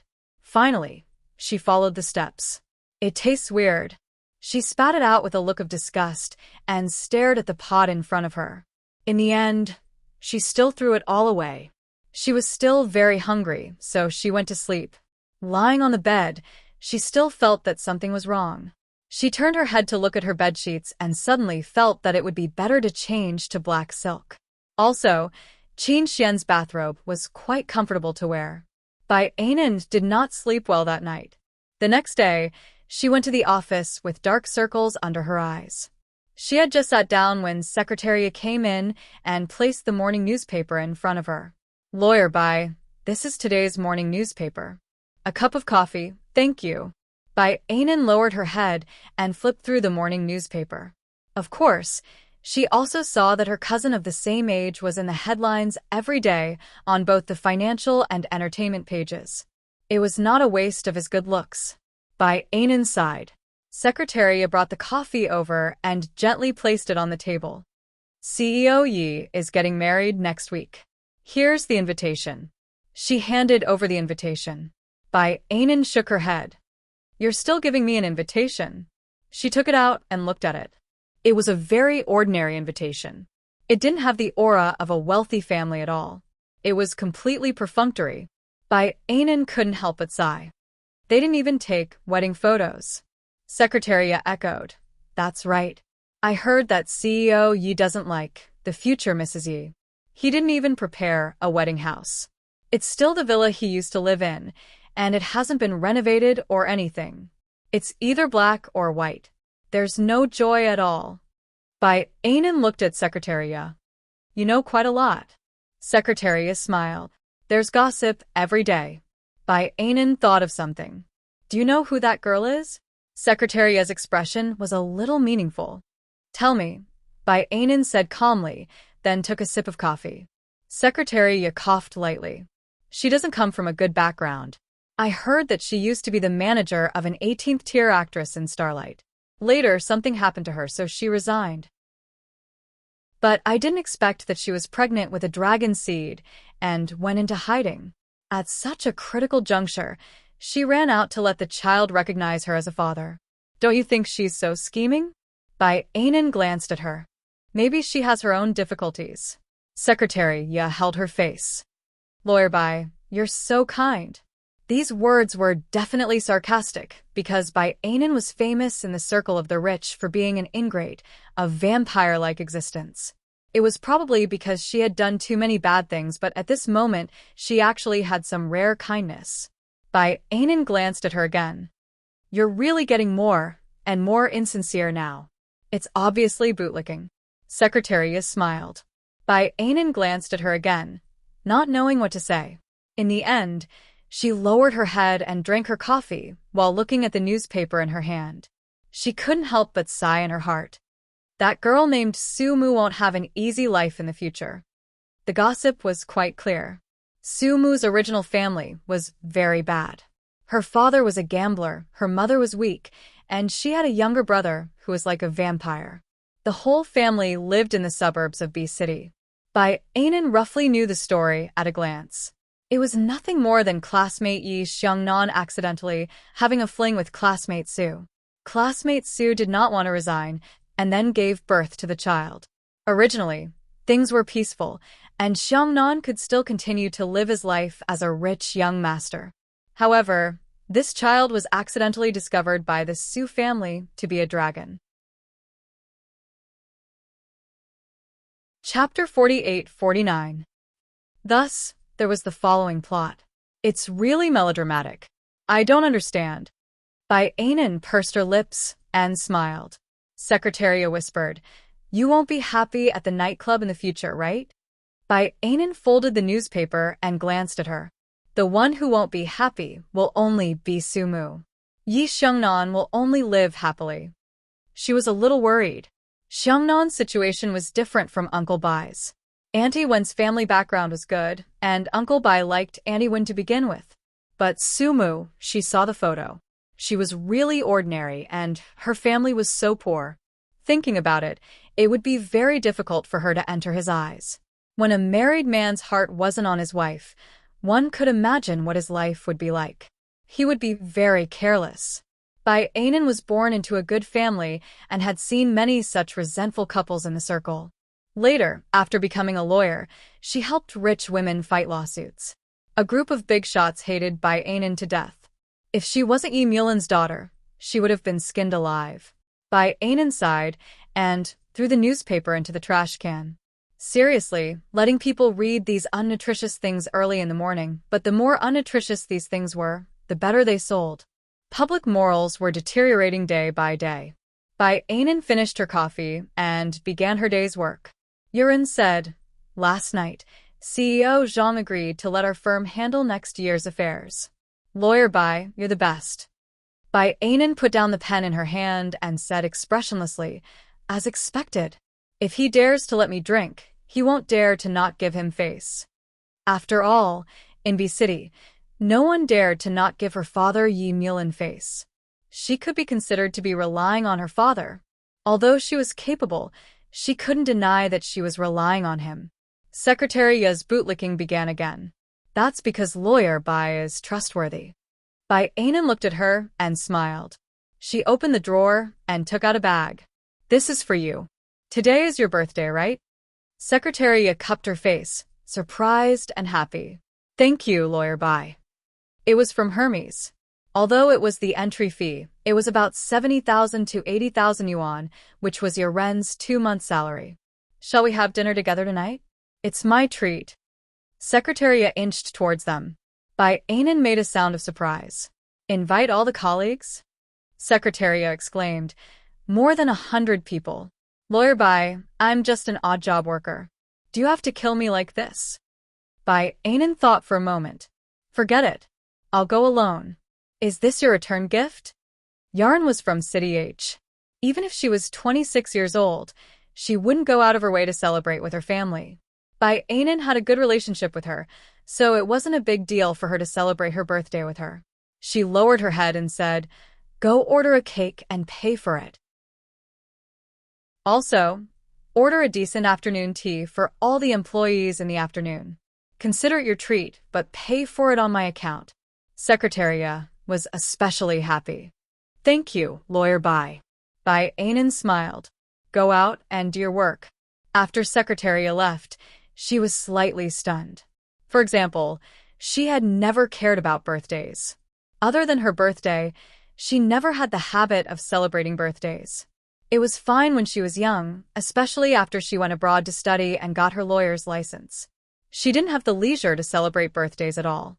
Therefore, it was good to have a meal together tonight and then take a walk to digest. She could also buy a set of bedsheets and pajamas. With that thought in mind, she felt that the night wasn't too boring anymore, and her mood improved slightly. In the afternoon, Bai Anan got off work on time. Secretariat happily carried a cake and followed by her side like a little attendant. Bai Anan smiled. "We're going to have a meal to celebrate your birthday. Don't make it seem like we're still working." Secretariat was quite excited when she was by her side. Many colleagues in the firm hadn't left yet, so of course they were very envious of Secretariat. However, this kind of thing couldn't be envied. She had a yellow vest and was a popular person by Lawyer Bai's side. She wouldn't be bad in the future. What kind of background did Lawyer Bai have? He always went in and out of the rich and powerful. How could he be the same as an ordinary person? Secretariat was also very scheming. She was just a secretary. She usually flattered people and cared about their well-being in life. She actually climbed up the social ladder. One had to know that Lawyer Bai usually looked peaceful, but in fact, she was quite cold. She didn't really get along with the subordinates in the firm. However, Lawyer Bai was a good person and was clear about rewards and punishments. Therefore, they would only despise Yarun for this matter and wouldn't think that there was anything wrong with Lawyer Bai. Bai Anan drove the car. She sat in the car and looked at Yarun. Her expression didn't look too good. It seemed like she cared about what others said. Bai Anan smiled. "It doesn't matter what others think. What's important is that you're happy." Today's your birthday. Yarun forced a smile. "Am I too high profile? These things are usually done by colleagues. There's nothing high profile about it. It's just that they feel that you get more. However, this world isn't fair to begin with, isn't it? There's nothing to complain about. If you have this time, you might as well do something else," Bai Anan said as she started the car. She was usually very rational. Even when facing this relationship with Enchanting that ended without a cause, she would just drink in a daze for the afternoon and let it go. Speaking of which, Bai Anan didn't have any desires. However, she also had the damn desire to win. Only love was something that she knew couldn't decide the winner. She had never been the one to be loved. Bai Anan pursed her lips and said lightly. Yarun echoed. "That's true. Why should I care about what others think? It's too tiring to live like that." "That's the right way to think." Bai Anan smiled. "If you always think about what others think, then you're living for them." Yarun hugged the cake and nodded vigorously. "Lawyer Bai, you're really amazing." "It's not that I'm amazing, it's that you're still young." Bai Anan was still smiling. She looked pretty when she smiled. Yarun stared at her for a long time before saying softly, "Actually, Lawyer Bai, you're really good-looking." "Am I good-looking?" Bai Anan said indifferently. "I'm not a celebrity, so my looks don't matter." Yarun retorted softly, "Many people will like you if you're good-looking." She paused for a moment. "Actually, little President Qin is very good." "Lawyer Bai, have you ever thought about being together with him?" "You mean Qin Xian?" Bai Anan smiled. "I've never thought about it. I guess we don't get along very well." "Oh," Yarun said softly, then asked again in a small voice, "What if he chases you?" Bai Anan turned her head curiously. "What if? Why do you keep mentioning him today?" "Yarun, do you like Qin Xian? If you do, I can introduce him to you. He should prefer people like you." because he kind of liked Yi. Chapter 4850. Memorize. Yaren heaved a sigh of relief. Lawyer Bai, their statuses are too different. As she spoke, she looked at Bai Anan. Bai Anan smiled. Identity isn't that important. Liking him is. Secretaria's voice became very soft. Lawyer Bai, do you really not mind? What's there to mind? Do men need women to support their families? Bai Anan asked matter-of-factly. Secretaria hugged the cake in her hands tightly and said slowly, That's because Lawyer Bai has never been looked at like that before, so he doesn't mind. Really? Bai Anan smiled. I really don't care. I think it's enough to be myself. Other people's opinions are not so important. If this man really loves you, he will protect you well and not let those worldly things hurt you. As Bai Anan said this, she suddenly thought of her parents. Back then, her mother was actually in a very difficult situation. Her identity was much more miserable than that of an ordinary person, but her father was still the same as before. He gave up his favorite profession for her mother. Bai Anan had grown up in a loving environment, but her personality had taken after Yi Mulan's. Sometimes, Yi Mulan regretted it. He had hoped that Bai Anan would be more like Shirley, a girl who is more adorable. At the very least, don't be so stubborn. However, Bai Anan felt that it was quite good. At least she had been living a good life for so many years. After a moment of absent-mindedness, she quickly returned to her senses. After all, she was still driving. Secretaria was also deep in thought. All the way to the restaurant, the two of them did not speak. The restaurant that Yaran had booked was very nice. It was French, and there was a silver candlestick with a white rose on the table. Bai Anan looked at them and smiled. Those who don't know might think we're having a candlelight dinner. Secretaria smiled and thought for a moment. Why don't we change to another one? Lawyer Bai likes hot pot, right? Let's go have hot pot. Bai Anan stopped her. It's your birthday today. Of course you can eat French food if you want. The two of them sat down. The meal was ordered by Secretaria. She had a good grasp of Bai Anan's preferences and quickly ordered 2 sets of dinner sets. The waiter left and Bai Anan took a sip of the aperitif and smiled faintly. Secretaria, it's time for you to find a boyfriend. Shouldn't you be doing something first? Secretaria imitated her and took a sip. Then, she choked a little and stuck out her tongue. Bai Anan remembered something. Did you get your license? You can be an assistant first. After a year or 2 with other lawyers, you will be able to hold your own. He took another sip of wine. It's better than being a secretary. Secretaria was silent for a moment before slowly saying, Not yet. Bai Anan didn't take it to heart. Then you have to hurry up. Secretaria smiled. At this moment, the dishes were served. Secretaria was about to dig in when Bai Anan stopped her. Light the candles first. Make a wish before you eat. Secretaria nodded, opened the cake, and made a wish. Bai Anan cut a piece of cake for her. You can eat now. Yaren smiled, ate the cake, and then began to enjoy the feast. This was probably the happiest birthday she had ever had since she started working. She glanced at Bai Anan from time to time. Bai Anan looked up. What's wrong? Yaren squeezed out a smile. I feel so blessed right now. Bai Anan laughed. You look so silly. Chapter 4851. Memorized. She reached out and pinched Yaren's face. It was also because they were of the same gender and had a good relationship. Secretaria smiled. Lawyer Bai, you're really good. Oh. Bai Anan ate. My reputation isn't very good. I heard that my colleagues in the firm even gave me the nickname Bai Boppy. Is that true? Secretaria's expression was a little subtle. After a long time, she squeezed out a smile. Bai Anan ate her food contentedly and said nonchalantly, When they get the funds, they'll definitely take back those 3 words. Secretaria nodded vigorously. Yes, Lawyer Bai's prestige in the firm is very high now. Do you have to flatter me like this? I'm the boss, so of course I have the authority. Think about which firm in B City has better treatment than ours? Bai Anan smiled faintly. Secretariat revealed a rather proud expression. Of course not. That's it.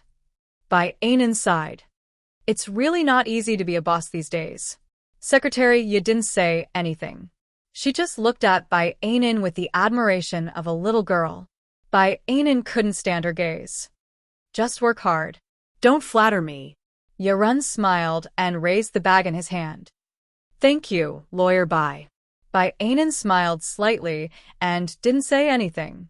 After the meal, she originally wanted to go shopping with Yarun, but when she thought of the things she had to buy later, she gave up.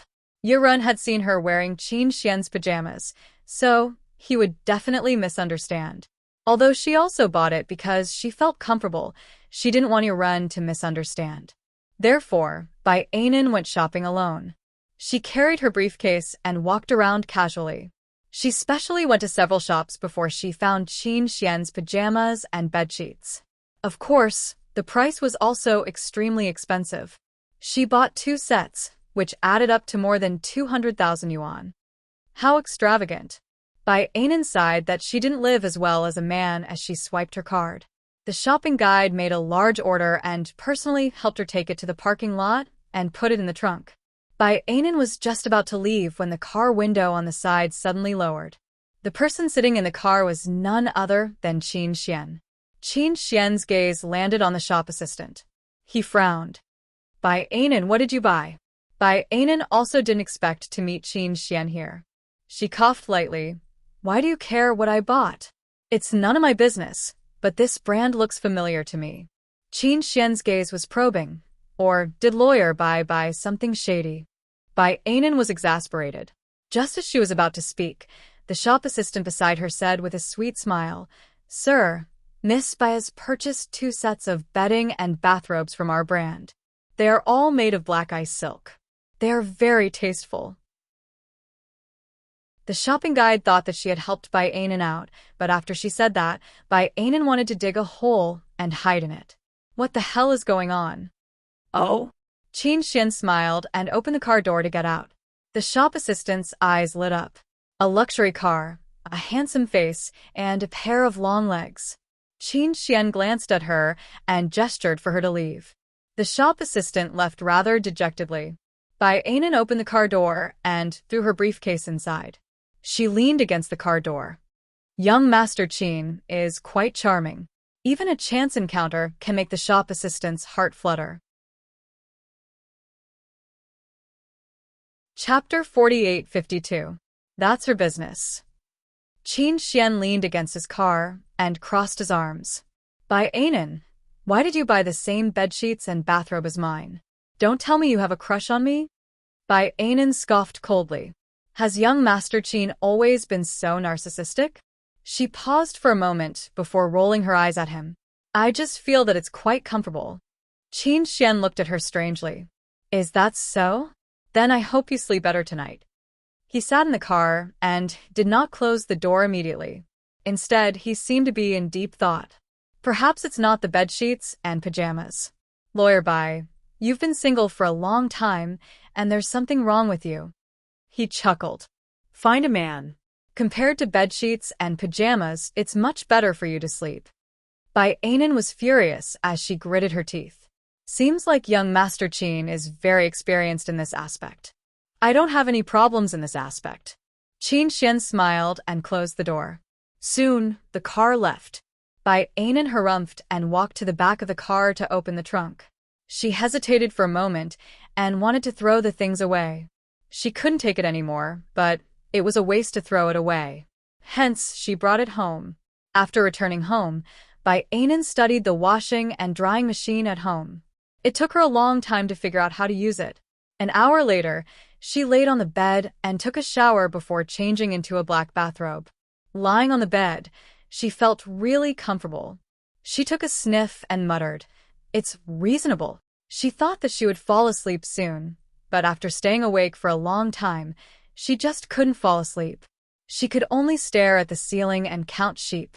When she counted more than 3,000, By Anan finally fell asleep in a daze. She thought to herself in a daze, Qin Xian was right. It really didn't seem to have anything to do with pajamas and bedsheets. Did she really need a man? As it was the weekend, she slept all the way until 10 a.m. It was the elevator that woke her up. Her mother, Bai Shueli, called. Anan, come home for dinner. Bai Anan grabbed her hair and said, Mom, I might not be able to make it tonight. Bai Shueli rolled her eyes. Look at you. You work all day. How can you care about anything else? What other things? I've taken good care of myself. I'm fair and chubby. Bai Anan's voice was a little hoarse. Bai Shueli hummed. 30 Anan, are you going to be a bachelor for the rest of your life? Bai Anan was having a headache. Mom, I just got dumped. You have to give me some time to recover. Bah, you think you can fool me? It's impossible for you and Enchanting to be together a long time ago. What kind of love do you have? Bai Shueli complained. Your auntie he called me and told me that you stayed at Qin Xian's place for one night. Is that true? Bai Anan's mind was in a mess. After a long time, she stammered. I was drunk. We didn't sleep together. Please don't misunderstand, Mom. I know. Bai Shueli's tone sounded a little disappointed. But Anan, you're too weak. You couldn't even settle Qin Xian alone. Bai Anan did not know whether to laugh or cry. Mom, why should I settle him? If you can't be Enchanting's wife, then marry his brother. Let Enchanting work hard for you to earn money. Bai Shueli was very happy. Yi Mulin, who was at the side, did not want to listen anymore. He walked over and took away his wife's phone.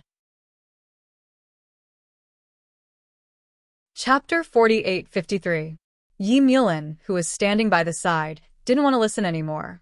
He walked over and took away his wife's phone. He said to Bai Anan, Don't listen to your mother. Come back for dinner tonight. There was indeed a young friend who would come over. Anan should have guessed it, so she had to meet him. Bai Anan wanted to reject him at first, but she thought to herself that Qin Xian might be right.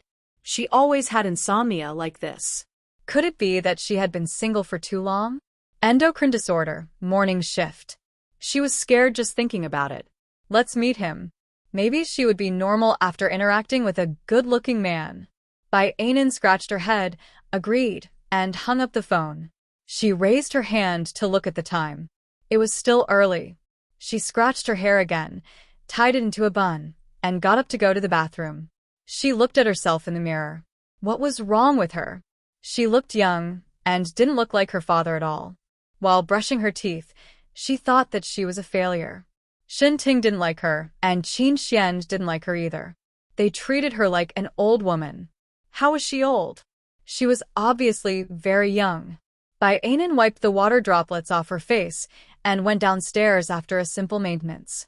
The part-time worker wouldn't come on weekends because she didn't like to be disturbed. But at the same time, she didn't have food to eat. She always had breakfast and lunch together. Bai Anan took out her phone. Let's order takeout. She searched for vegetarian hot pot. But that restaurant didn't allow takeout, so she could only eat there. She didn't want to go out, so she called them. The receptionist kept saying that they didn't allow takeout because they were too busy. Bai Anan was quite disappointed. She just wanted to eat today. The manager came to apologize in person and was about to hang up when Qin Xian, who came out for dinner with Enchanting and Qin Yi Huan, heard it and walked over. Her surname is Bai? Is it Bai Anan? The manager held the phone and looked at Qin Xian. He naturally knew young Master Qin, so the person on the other side of the phone must not be an ordinary person. He said respectfully, May I know Miss Bai's full name? When he heard that, he immediately said to Qin Xian, Yes, it's Miss Bai Anan. Qin Xian thought for a moment and said, Make a pot for her and prepare the dishes. I'll take them away later. Ah. The manager felt that this was inappropriate and hesitantly said, It's better if I do it myself. How can I trouble President Qin? Qin Xian said calmly, My friend. He had no intention of talking to the manager, so he went to the private room and said, Brother Enchanting, Yi Huan, I won't be eating with you. Enchanting seemed to have heard Bai Anan's name, so he smiled. Why don't we invite Lawyer Bai over? Lawyer Bai. Qin Xian glanced at Yi Huan, then smiled. Forget it, I'll send it over. When he was about to leave, Enchanting stopped him. Qin Xian. Qin Xian tilted his head. Have you thought about it? Are you going to be an ordinary friend or something else? Ting's tone was very gentle. Although he was only a few years older than Qin Xian, he cared for him like a brother and a father, just like how he doted on Yihuan. Qin Xian smiled. I know what I'm doing. It's just a pot. Besides, it's also gentlemanly. After he left, Yihuan held her chin and said lazily, Since when did Qin Xian become gentlemanly? Ting smiled. Probably from now on, I'll have one. Chapter 4854. Ting nodded. That's true. Yihuan looked a little lazy, while Ting was busy preparing the dishes for her. After eating for a while, Yihuan spoke again. Say, do you think Qin Xian likes Bai Anan? He wouldn't be like this to other girls. He has gone on blind dates more than 10 times, but he doesn't even send a girl home. It's as though he's afraid of being pestered by others. I think every blind date he attends is just like having a proper meal with my parents. We're all family, so why would he put on such a big show just for a meal? Look at how my mom has to dress up for such a grand occasion. She even has to wear the most expensive jewelry. It's tiring just looking at it. Ting was amused by her. He tilted his head. Auntie said that? No, I guessed it. Yihuan rested her chin on her hand. The three of you are like children playing house, playing tirelessly. Aren't you tired? Ting chuckled again. Perhaps they're enjoying it. He paused for a moment. It's considered a mutual achievement. Perhaps Qin Xian wants Auntie to expand her social circle. After all, Annie has been a little homebody these past few years. Yihuan let out a weird shriek. My mom must have offended everyone in the circle for the past 2 years. Only her new friends are willing to go on blind dates with her son. The rest are only willing to play mahjong with her. Because it had been more than 10 times. Really, Qin Xian only had blind dates with the girl. There was no follow-up. More than 10 times. Without exception. There were too many people who wanted their daughters to marry Qin Xian. Qin Xian was a genius and had a net worth of hundreds of billions. Who didn't want to marry him? But Qin Xian didn't seem to have much interest in women. Yihuan thought so too. She thought that he had some bad habits. But today it seemed normal. Very normal. Ting only smiled after hearing her complaints. He had never thought that Qin Xian was abnormal. As a man, he understood men better. Qin Xian just hadn't met a girl who could move his heart. At one point he thought that the girl was Yi Hui. However, after Qin Xian showed a trace of amazement when they first met, he didn't seem to have any other expression. So Ting knew it wasn't Yi Hui. However, no matter how he thought about it, he didn't expect this person to be Bai Anan. Qin Xian didn't seem to like Bai Anan. But no matter how unbelievable it was, it happened. Ting smiled and did not say anything else. He continued to serve Qin Yihuan food. Yihuan was full. She reached out and touched her belly. Are you trying to make me fat so that I won't be able to find a boyfriend in Italy? Boyfriend. Ting's eyes were gentle, not like the smiling tiger from the rumors. Yihuan's skin tensed up. Ting still looked harmless. I thought we had a status now.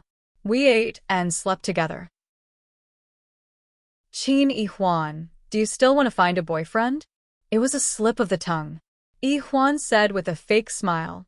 She chuckled, and her laughter was extremely forced. Ting looked down. Should I be punished? Yihuan wished she could bite off her own tongue. Could this person not punish at the slightest provocation? Thinking about it, she felt extremely tragic. She said weakly, Oh yeah, you must be very busy with work. He wouldn't go to Italy to punish me so easily, would he? Ting's eyes were smiling. What do you think? Chapter 4855. President Shin, you're so busy every day. Yihuan smiled mischievously. Ting picked up a piece of her favorite meat and put it in her bowl. He said very slowly, Tomorrow, I'll ask Secretary Wang to show you my work schedule for the next 2 years. But I also know that I'll probably spend a lot of time in Italy or something. What did he mean by probably? Yihuan complained. I've never seen anyone more shameless than you. Really? Enchanting said casually. Then let's not see each other for the next 2 years. You can find a boyfriend and I can find a girlfriend. No. Yihuan snorted and hugged his arm with both her hands. Enchanting laughed and didn't say anything else.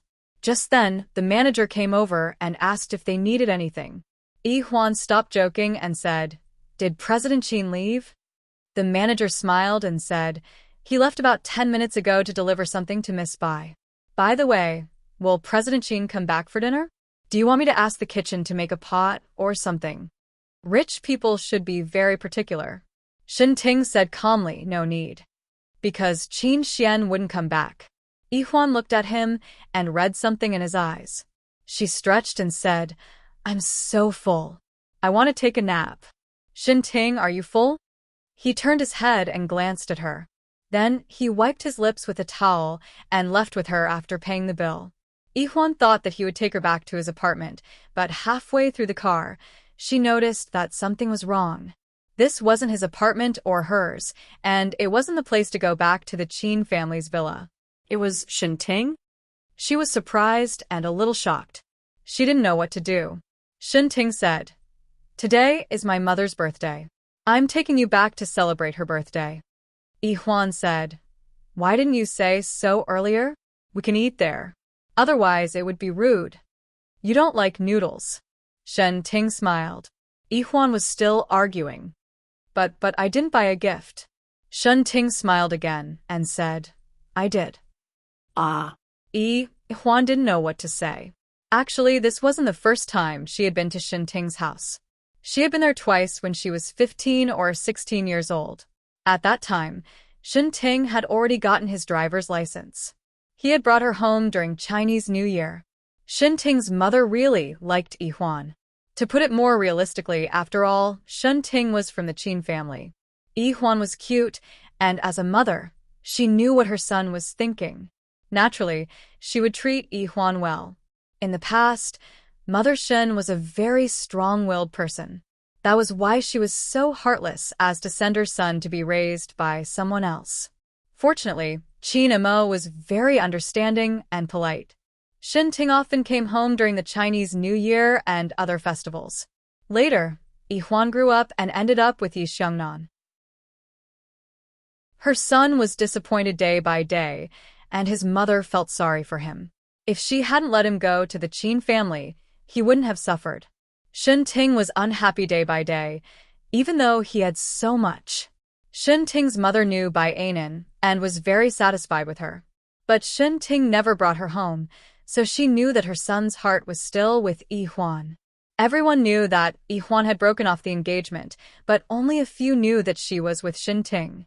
Enchanting didn't want to wait anymore. No matter how much he tried to restrain himself, it was useless. Chapter 48-56. Enchanting's mother didn't know about it at first, but when she was about to have longevity noodles at noon, her son came home. The car door opened and Yihuan got out, and she knew that they were together. Yihuan hadn't been here for more than 10 years. Enchanting's mother had seen her grown up in magazines, and now she looked even better in person. However, she was an old lady who didn't show her emotions, especially in front of so many guests. She was still able to keep her composure. She held Enchanting's hand in hand and entered the living room. Naturally, Father Shen was also happy. They had always been afraid that the Shen family would have no descendants. In the main hall of the villa, there were about 20 elders and juniors of the Shen family. It was not a small scene, and when they saw Enchanting bringing Yihuan back, they all looked interested. Yihuan wanted to cover her face. She thought that only his family was here, and she didn't know that there were so many relatives. But she couldn't do that. She wasn't a child anymore, and it would be rude and embarrassing for Enchanting. Enchanting held her hand naturally and took out a box for Mother Shen. "Mom, this is the birthday present that Yihuan picked for you." Mother Shen couldn't stop smiling. She opened the box in front of all the relatives. Inside was a white jade guanyin, about 15 centimeters long. It was rare to see a large piece of mutton fat jade, and it was of good quality. It could be considered a rare treasure. Mother Shin's expression changed a little. Actually, she knew that it was her son who picked it. Yi-Hwan was a little confused. She was probably dragged here at the last minute, but it didn't matter. It was fine as long as the child was willing to come back with Shin-Ting. Shin-Ting had everything now, but when she sent him to the Qin family, who knew how many people scolded her behind her back, saying that she was snobbish and greedy, she never defended herself. Back then, Shin-Ting had made most of his own choices. Although parents hoped that their children would be successful, they wouldn't force him if he wasn't willing. But now, Shin-Ting was still a child of the Shin family. He would come back for Chinese New Year, and he even brought the pampered daughter of the Qin family home. Who would dare to say that their Shin-Ting was someone else's slave? Mother Shun's eyes moistened as she recalled the past. She looked down at the gift to hide her gaffe. I like it. Good girl. There was silence all around. They were all holding their breaths. They still had some doubts. Would Qin Yi-Hwan follow Shin-Ting? At this moment, Shin-Ting nudged Yi-Hwan lightly. Aren't you going to call for help? Yi-Hwan was originally a thick-skinned person, but at this moment, her face suddenly became thin. She stammered. She opened her mouth, wanting to call out Auntie, but she felt that it was too distant. She and Shin-Ting were already like that, and the surrounding people were probably watching a good show. She suddenly realized that Shin-Ting's journey might not have been easy. He wasn't a child of the Qin family. While he enjoyed the convenience, he also had to bear a lot of pressure. Thus, she cheekily said, "Happy birthday, Mom." Shin-Ting's mother cried tears of joy. She looked at her husband speechlessly. Back then, Father Shin had strongly opposed Shin-Ting going to the Qin family. Shin-Ting's excellence had convinced him that his son would be a phoenix among dragons in the future. There was no need for him to go to someone else's family. But now, his son had really gotten the Qin family's daughter. What else was there to say?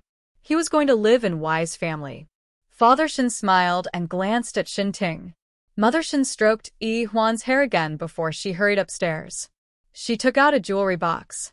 It was filled with expensive things that Shin-Ting had bought for her over the years. Chapter 48-57. She picked out a small box and opened it. Inside was a set of pink diamond jewelry. Mother Shin gently caressed it and smiled. All these years, Shin-Ting hasn't said anything, but when he gave me this set of jewelry, I knew who his wife was in his heart. I also knew who he wanted me to give this set of jewelry to. Yi-Hwan, take this. It's a token of my appreciation and also a token of Shin-Ting's appreciation. It was her birthday today, and her son was happy. No matter how hard she tried, her eyes were still wet. Yi-Hwan nodded and reached out to help Mother Shin wipe her tears. Mother Shin was embarrassed. I'm sorry, I'm too happy. Yi-Hwan smiled. Then you'll be happy every day. Mother Shin glanced at Shin-Ting. I'll be happy every day if Yi-Hwan stays with me every day. Shin-Ting rubbed his forehead, thinking that this request was a little too much. Yi-Hwan was also embarrassed and did not make a sound. Shin-Ting smiled faintly and said, Yi-Hwan is going to Milan to learn photography for about 2 years. My focus will be there for the next 2 years. I'll get married when I come back.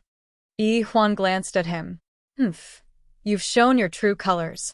You even said you'll give her freedom and 2 years. It's all fake. Shin-Ting looked at her and smiled. Then he brought her to meet the 3 aunts and 6 old maids. He called them one by one. Yi-Hwan made a small fortune. On the other side, although Mother Shin couldn't see the 2 children every day, she was satisfied. She had thought that her son was going to be a bachelor. She hadn't expected someone to suddenly give birth to a child for Yi Xiangnan. She really had to thank them. However, Mother Shin was worried that Shin-Ting was just a substitute. So in the afternoon, after sending off the relatives and friends and arranging for Yi-Hwan to stay in Shin-Ting's room, Mother Shin asked Shin-Ting about it worriedly.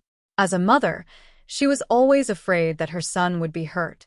Shin-Ting smiled and said calmly, Actually, we've been together since the day Yi-Hwan came of age. Mother Shin was shocked. There was actually such a thing? However, as an elder, she was too embarrassed to ask about the details. Ting, on the other hand, was grateful for Huan's willfulness in the past. If it weren't for that night, she would probably be with Xiangnan without hesitation, and he wouldn't have anything to do with it. Ting continued to talk to his parents. Mother Shen asked, "Are you really going abroad? Aren't you going to get married now?" Ting, you're already 31. You can be a father at this age. Ting naturally said, "If Huan is pregnant, we'll get our marriage certificate directly, and the child will be born." Mother Shen understood. She was letting nature take its course. Based on their current level of love, she would probably be able to hold her grandson soon.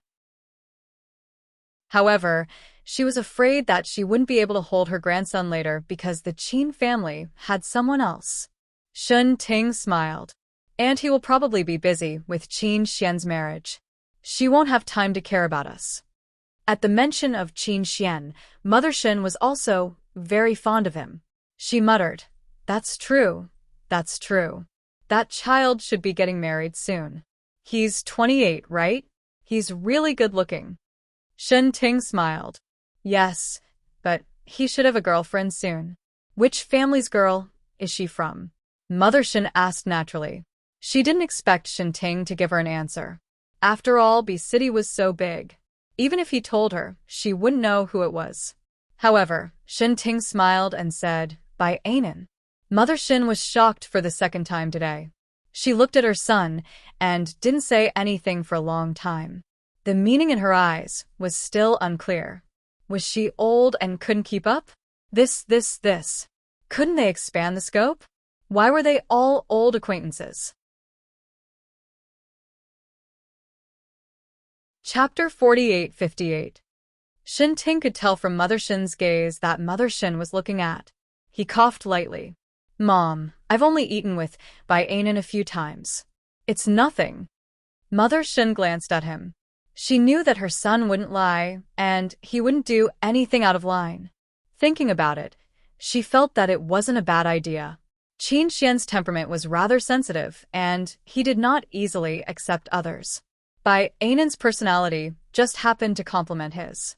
As Mother Shen thought about this, she felt that she should go and burn some incense. It was great that all three children had good endings. Ting saw that she was so optimistic. It was her birthday, so he didn't want to spoil her mood. After chatting for a while, he went to his bedroom. When he opened the door, Huan was sprawled on the bed, sleeping soundly. She never slept properly. She was sprawled on the bed with her face buried in the white pillow. Her black hair covered half of her face. Ting slowly sat down on the bed and reached out to touch her face. He said in a low voice, "You're still like a child." He touched her hair, thinking that it should be very long after a year. His gaze met the shadow under her eyes, and he knew that she was tired these days. Ting's face heated up, and he didn't dare to think further. She wouldn't wake up for the time being, so he took a book and quietly accompanied her. It wasn't until 2:00 in the afternoon that Huan woke up. When she opened her eyes, she saw Ting sitting beside her. Her voice was a little soft. "Ting?" He grunted. "You're awake?" Huan's face was red because she had just woken up. She moved her little head and rested it on his lap. "How long have I been asleep?" Ting smiled. "It's 2:30. It's been so long. Isn't it rude?" Huan said, but she didn't move. Ting chuckled and pinched her face affectionately. "My mom won't mind." "What do you mean?" Huan stared at him, her eyes sparkling. Ting smiled again and decided to lie down with her, telling her some of the things that happened when he was young. They had known each other for many years, but he had never mentioned it. Huan tilted her head. "You can do that too? I was only a teenager at that time. It's normal for boys to be a bit naughty." Ting was still smiling, feeling a kind of tranquility and beauty. He had been with Huan for a long time. If he had to say that there were any stormy waves between them, there definitely wouldn't be any. However, he had already determined a long time ago that she was the person he wanted to spend the rest of his life with. His heart would only be slightly stirred by her. That was enough. His eyes were a little clear, and Huan suddenly understood. She reached out to cover his eyes and cried, "You're not allowed to look." Shinting smiled faintly. "Why can't I look? Which part of you isn't mine now? Tell me, Yihuan felt that he was really shameless, but it didn't seem like he was wrong. As the two of them bickered, Qin Xian was at Bai Ainan's condominium. That woman who couldn't wait to eat hot pot was handling her work, and she didn't even raise her head. Qin Xian crossed his arms in front of his chest. "Lawyer Bai, you've become even more aggressive." He paused for a moment, as though he had thought of something. "Oh yeah, it seems like you can only eat with your secretary. Do you spend your birthday with her too?" Bai Ainan's fingers tapped on the keyboard. "It's Yarn's birthday, not mine. I don't have the habit of celebrating birthdays." Chapter 48:59. Qin Xian was speechless. He raised his hand and looked at his watch. "It's almost 1 o'clock. Really?" Bai Ainan stretched and closed her notebook. Then, she sat down at the dining table with Qin Xian. "How did you find me here?" Qin Xian was a little dissatisfied. "Isn't your reflex arc too long?" Bai Ainan took a bite. The taste was what she remembered, but it was a little worse than what Qin Xian made himself. She narrowed her eyes in satisfaction before answering him. "When I'm working, I don't pay much attention to other things." Qin Xian smiled faintly. "Workaholic. I'm not marrying you. Why are you in such a hurry?" Bai Ainan flipped her hair and looked up at him. "Also, you're unaccountably solicitous today. If you're not hiding something, you must be hiding something." Qin Xian's expression turned cold. "Don't use the harshness of your profession to guess other people's goodwill." Bai Ainan stopped what she was doing and looked at him silently for a long time. Then, she smiled maliciously. Qin Xian was a little annoyed. "What are you laughing at?" Bai Ainan glanced at him again and poked the fish with her chopsticks. She said softly, "You don't want to be a third wheel, do you?" She hit the nail on the head. Qin Xian reached out and touched his nose. "You have a sharp nose. It's just a professional habit. It's just a normal deduction." Bai Ainan said matter-of-factly. "Besides, I won't be particularly grateful to you." Qin Xian smiled. "You're really rational." Bai Ainan just snorted. "I'm not a little girl anymore. Isn't it a little silly to be moved so easily?" Qin Xian smiled and didn't say anything else. Instead, he ate the hot pot with her. After dinner, she still had work to do, so naturally, Qin Xian went to clean up. After cleaning up, he did not leave, and Bai Ainan did not chase him away. She was really too busy, and Qin Xian didn't seem to have much of a presence here.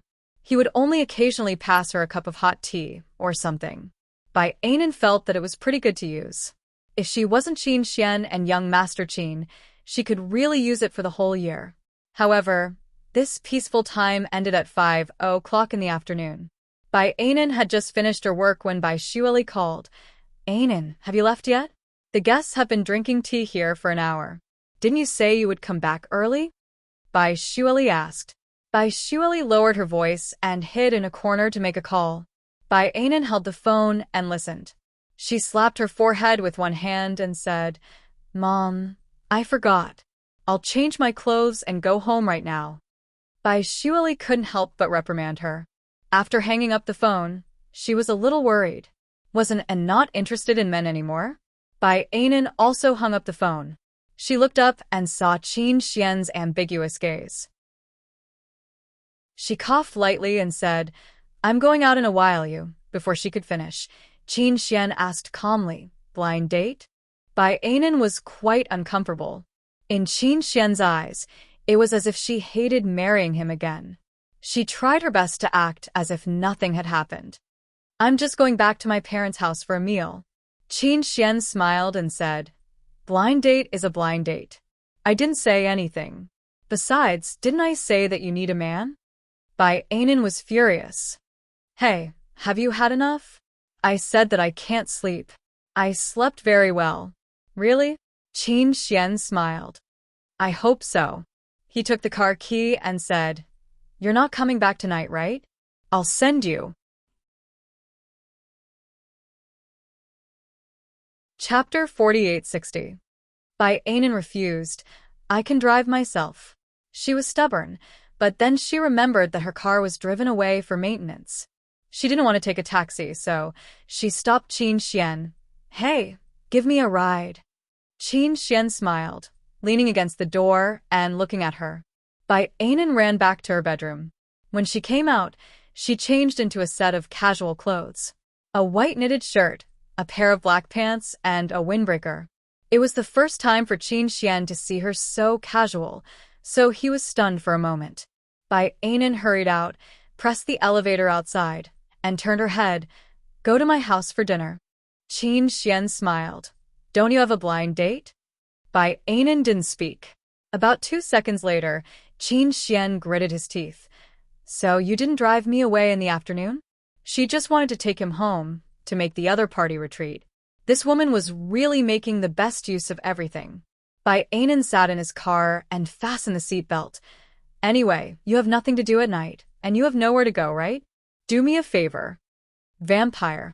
Qin Xian started the car and snorted indifferently. Bai Anan leaned against the back of the chair and turned her head for a while. Don't have any ideas. I'm not interested in you. Qin Xian snorted. Sister, don't worry. I'm not interested in you at all. Sister? For the sake of his value, Bai Anan tolerated it. The car drove for about an hour and arrived at Ye's house at 6:00. Yi Mulin had already retreated, but he was still one of the most powerful people in City B. Not everyone could afford to offend him just because he was in a higher position. Of course, those who could go on a blind date with Bai Anan were naturally not bad, and it was inevitable that they were well-matched. Before Bai Anan got out of the car, she said to Qin Xian, Don't talk too much later, just say that we're ordinary friends. She still couldn't embarrass the other party. After all, the two families that were able to gather together had dealings with each other. Qin Xian just smiled. He got out of the car and went to the back of the car to take out the gifts from the trunk. He then entered the car with Bai Anan. As soon as they entered, Yi Mulin, who was in the hall, felt embarrassed. The child of a family friend was still here, and had clearly come back for a blind date. Why did she bring the child of the Qin family over? On the other hand, Bai Xueli's eyes lit up. This one was better looking than the other one. She had always looked at appearances. She had always liked Qin Xian. He was a good kid, and a genius. Enchanting was good too. However, she had seen many purebred businessmen like Enchanting, so she was not surprised. Moreover, Qin Xian's looks had won Bai Xueli's heart. Bai Xueli couldn't wait to appreciate him for Bai Anan. The atmosphere was a little strange. Fortunately, Yi Mulin introduced that this was also the child of a family friend. He was from the Qin family. He meant that these two were the same, and there was no bias. However, the other person was not a fool. Bai Anan could come back with Qin Xian's car, so they must be related to each other to a certain extent. What else could he say? He could only say that he was a step late. Bai Anan was the model daughter-in-law of the upper class. Of course, the most important thing was that she had a good father. However, young men might not like such a workaholic wife. Thinking about it, most men still hope to find a wife who was as beautiful as a flower. Dinner time passed in a subtle atmosphere. That talented young man tactfully took his leave. Yi Mulin felt very apologetic, but there were some things that he couldn't say out loud. He saw him off and left. Chapter 4861. Dinner time passed in a subtle atmosphere. That talented young man tactfully took his leave. Yi Mulin felt very apologetic, but there were some things that he couldn't say out loud. He saw him off and left. When he turned back, he glared at Bai Anan. Look at what you've done. Bai Anan put on a fake smile. It was fine at first, but Dad, I remembered later. She's the one who's been following me around since I was young. She's a kid who likes to cry and run her nose. I don't want her. She's only 1 year younger than you. She just came back from France. What's wrong with her? Yi Mulin was annoyed and amused at the same time. After one night, how could he not see that Qin Xian and Anan were just acting? They weren't boyfriend and girlfriend. Bai Anan snorted. Anyway, I won't consider anyone younger than me. That's childish. Yi Mulin sighed. I don't care, but your mother talks about it all the time. He looked at Qin Xian. Qin Xian seems to be 2 years younger than you. Bai Anan smiled. Yes, so he's a kid. Qin Xian's face turned green. She was a kid. Even if she was a famous lawyer, even if she was 2 years older than him, so what? She was still incompetent. He glanced at Bai Anan, and Bai Anan glared at him. In the eyes of the two elders, they were exchanging flirtatious glances. After sending off Qin Xian, Bai Anan returned to her room. Yi Mulin waited for his wife in the bedroom. He looked up. Have you talked to Anan? Bai Shueli was really worried because her daughter had the same personality as Yi Mulin. If they hadn't gotten married that year, she suspected that Yi Mulin would have been a bachelor for the rest of his life. He was really a workaholic. On the night of the wedding, he only stayed for 2 or 3 hours before catching a plane. After the wedding, she spent most of her time in the old house. It wasn't cold, but the memory of those days was that he was really busy. And was almost the same. There was very little time. Bai Shueli got close to her husband's arms and looked worried. I'm really afraid that Anan won't meet the person in her heart. She did. Yi Mulin smiled. Bai Shueli exclaimed, Is that so? Why didn't I feel it? Yi Mulin looked at her speechlessly. Do you think Anan is the kind of girl who won't refuse? Is it really that simple for her to bring Qin Xian back? Bai Shueli stared at Yi Mulin for a long time before she found her voice. You mean, Anan likes that gigolo from the Qin family? She still found it hard to digest. Yi Mulin smiled. What else? Do you have a better explanation? Bringing a man home to meet his parents is very obvious. Bai Shueli was a little absent-minded. Qin Xian, do you feel it? Will he not like Anan? At least he's not annoying. Do you think he's that free? Yi Mulin hit the nail on the head. Bai Shueli felt that she had lived in vain again.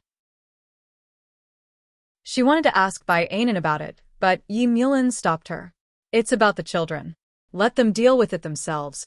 Bai Shueli nodded again, looking very obedient. All these years, she had been very obedient and was tightly controlled by Yi Mulin. He was happy to control her, and she was also willing to be controlled by him for decades. Bai Anan was actually a little envious of her parents' relationship. She used to think that she could get something from someone like Enchanting, but later she realized that love had attributes. Enchanting had fire in his heart, but it wouldn't be ignited because of her. Chapter 4862. At this time, she was in the room on the second floor, lying on the balcony and looking outside. It was already very late. She took a shower, but she didn't feel sleepy. She held a glass of red wine and looked at the dark night outside.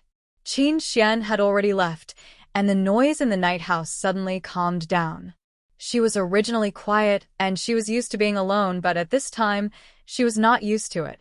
She should be working, but she felt that what Qin Xian said seemed to be right. What was the point of being a workaholic every day? She held the phone in her hand and looked at it quietly. After looking at it for a long time, she wanted to make a call, but in the end, she put it down. In the end, she put down the phone and looked at the night outside. Until she went to sleep, the phone didn't ring. She lay on the bed and couldn't fall asleep. In the end, she thought of sending a message to Qin Xian. She was the one who dragged him here today, and at least she had to ensure that he got home safely.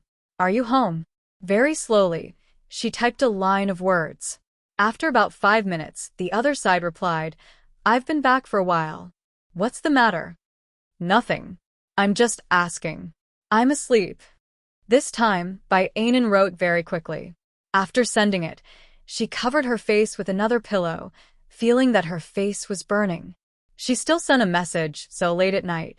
Would Qin Xian really think that she was an old woman in her 30s who couldn't live without a man? He was so hateful and had wild thoughts, so he would definitely think so. She reached out and wanted to send a message to clarify herself, but Qin Xian replied again. Do you like me? No. Bai Anan quickly sent the message and then turned off the phone. On the other side, Qin Xian looked at the phone quietly and didn't say anything for a long time. He also stood on the balcony of the bedroom, looking outside. Quietly, looking outside. After a while, he looked down at the phone again, but there was no new message. He had never really been in a relationship, nor had he impulsively wanted to marry any woman, but in his heart, he knew that he and Bai Ainen were no longer ordinary friends. What was this? It was a step that neither of them was willing to admit. The corners of Qin Xian's mouth rose slightly. His slender fingers gently stroked the phone, and he didn't say anything for a long time. He did not reply, and she did not write either. They were probably not very proactive people. In fact, when she asked him to go to the Bai family, he knew the reason, but he still went. He could have refused. Qin Xian sighed. He was probably very lonely. When Qin Xian and Bai Ainen met again, it was already Yi Xiangnan and Su Mu's wedding. Before this, Bai Ainen had been struggling for a few days. She sat in the office and spun her pen. She was so absent-minded that she didn't even notice Secretary coming in. Lawyer Bai. Secretary called out several times. Bai Ainen nodded. What's up? Secretary coughed lightly. I've placed these documents on the table. Lawyer Bai, you can take a look later. These are the ones that need to be signed today. Bai Ainen nodded. Got it. Secretary smiled and was about to leave when Bai Ainen called out to her. Secretary, I want to ask you something. What is it? Secretary asked curiously. Bai Ainen thought for a moment. Well, what does liking someone look like? Secretary frowned. Lawyer Bai, you? I'm asking for my friend. Bai Ainen scratched her hair and asked uncomfortably. I'll update tomorrow morning. I'll take the cat to the hospital at night. During the blood test, the cat left and went to deal with its funeral. I'll be back very late. I'll update tomorrow at 7. Also, the new book should be released in mid-October. Chapter 4863. Memorize. After Bai Ainen finished speaking, Secretary coughed lightly. Which friend? Bai Ainen said in a childish tone. Why are you asking so many questions? Secretary smiled. I'll only be able to answer if you ask in detail. Bai Ainen glanced at her and coughed lightly. It's Yi Hui. Secretary naturally knew that Yi Hui was her younger sister. She smiled and said, Yi Hui also has someone she likes. Bai Ainen did not say anything. Secretary, on the other hand, cupped her chin and thought for a while before saying softly, liking someone means that you want to be with him at all times. When you're with him, you feel especially good about him. When you're not together, you miss him very much. When you see him with someone else of the opposite sex, you feel anxious. Really? Bai Ainen was a little doubtful. Is it that serious? Secretary coughed lightly. Lawyer Bai, isn't this how you were when you liked Mr. Shin? Bai Ainen rolled her eyes. Can you not mention this? Secretary smiled. That little President Qin is also not bad. His looks are especially good, but he's President Shin's younger brother. Otherwise, he would be quite compatible with Lawyer Bai. Bai Ainen looked at her, and Secretary stuck out her tongue. I was just spouting nonsense. Lawyer Bai, I'm going out to work. Bai Ainen didn't say anything. She watched her leave before flipping open the file. However, after reading one page, she couldn't read any further. She was lost in thought for a while. Liking someone, she wanted to be with him anytime, anywhere. You feel especially good when you're together? When he's with someone else, he's worried about personal gains and losses. Bai Ainen felt as if she had been bewitched. No, bewitched. Of course not. She would never like someone younger than her. Someone who hadn't even grown out his pubic hair and still looked down on her. Bai Ainen tossed aside her thoughts and flipped open the dossier again to read quietly. After a while, Yarn brought a cup of coffee over. Lawyer Bai, these are the newly bought coffee beans. Have a taste. Bai Ainen looked at her. Thank you. Secretary smiled and went out. Bai Ainen took a sip of coffee and felt much better. She continued to work. As for the doubts in his heart, he could go to hell. She calmed herself down and stopped thinking about that person. When she got off work, Yi Hui called her. And do you want to come to my house? My house is going to change. Bai Ainen tidied up the documents on her desk and held her phone in one hand. What's up? Yi Fenghui paused for a moment. My brother is getting married soon, isn't he? He's actually involved in a scandal, and it seems like he's the most popular girl in the company. That girl is so arrogant. No matter what, Su Mu will be the future wife of the CEO of Stars Entertainment. My brother's actions are such a slap in the face. Even I can't stand it. You don't know that girl called Su Mu. My brother also knows about it, but he didn't say anything. Bai Anan felt a headache coming on. Then let me ask you, how did your brother know about it? Did Su Mu tell him? No. Yi Hui said with certainty. She didn't say it. It should be that Xiao Hua who spread the news on purpose to make Su Mu lose her cool. Bai Anan smiled. This kind of small star just wants to be promoted. Yi Hui was stunned on the other end of the phone. You mean, she wants to replace Su Mu and become my sister-in-law? Bai Anan shook her head. How is that possible? She's not that stupid. She just wants to stabilize her position. Think about it. If Xiangnan doesn't have any feelings or dislike for Su Mu, her goal will be achieved. She just wants to be famous. It's not easy to marry into a rich family. If Su Mu's child isn't that important, Xiangnan will definitely marry Yi Huan. He won't even have a chance to marry this small star. Hearing her analysis, Yi Hui nodded. I think so too. Bai Anan smiled faintly. I have a social engagement tonight, so I might not have time. I'll talk to Xiangnan later. She paused for a moment. No matter how much he doesn't like Su Mu, he has to give her some face. After all, Su Mu will be Mrs. Yi in the future. It's still very important. Yi Hui whispered. I think he doesn't care. He doesn't see himself as someone who is going to get married, and he doesn't care about his reputation in the future. Bai Anan didn't say anything, but she knew in her heart that this was because Xiangnan didn't care about Su Mu. Or maybe he blamed Su Mu in his heart. After all, the appearance of this child made him lose love. God knew what he had been doing all these years. If he acted quickly, didn't Yi Huan become his stepmother? She said a few more words to comfort Yi Hui, and then got off work. Unexpectedly, she saw Yi Xiangnan at the place where she had a social engagement. Yi Xiangnan was with a group of rich heirs in B City that Bai Anan was quite familiar with. She remembered that Xiangnan wasn't very close to them in the past. Now that he was going to get married, they were in a mess. How could she not understand the reason? She leaned against the side of the washroom. Xiangnan, are you out to play with your friends? This club was also where Bai Anan often entertained clients. Her clients were divided into two types, rich women and men. Usually, you just had to listen to the rich women, but rich men were more demanding. Of course, they didn't dare to have any ideas about Bai Anan. Bai Anan didn't mind spending some money. Her sense of morality wasn't that serious. If everyone was perfect and a moral model, she would probably lose her job. After settling the two clients, Yaren stayed to settle the bill. She was relieved that Yaren didn't drink. When she came out to wash her hands, she saw Xiangnan coming out from the private room next door. She poked her head in. She knew everyone inside, and the atmosphere was also dark. She didn't need to think to know what was going on inside.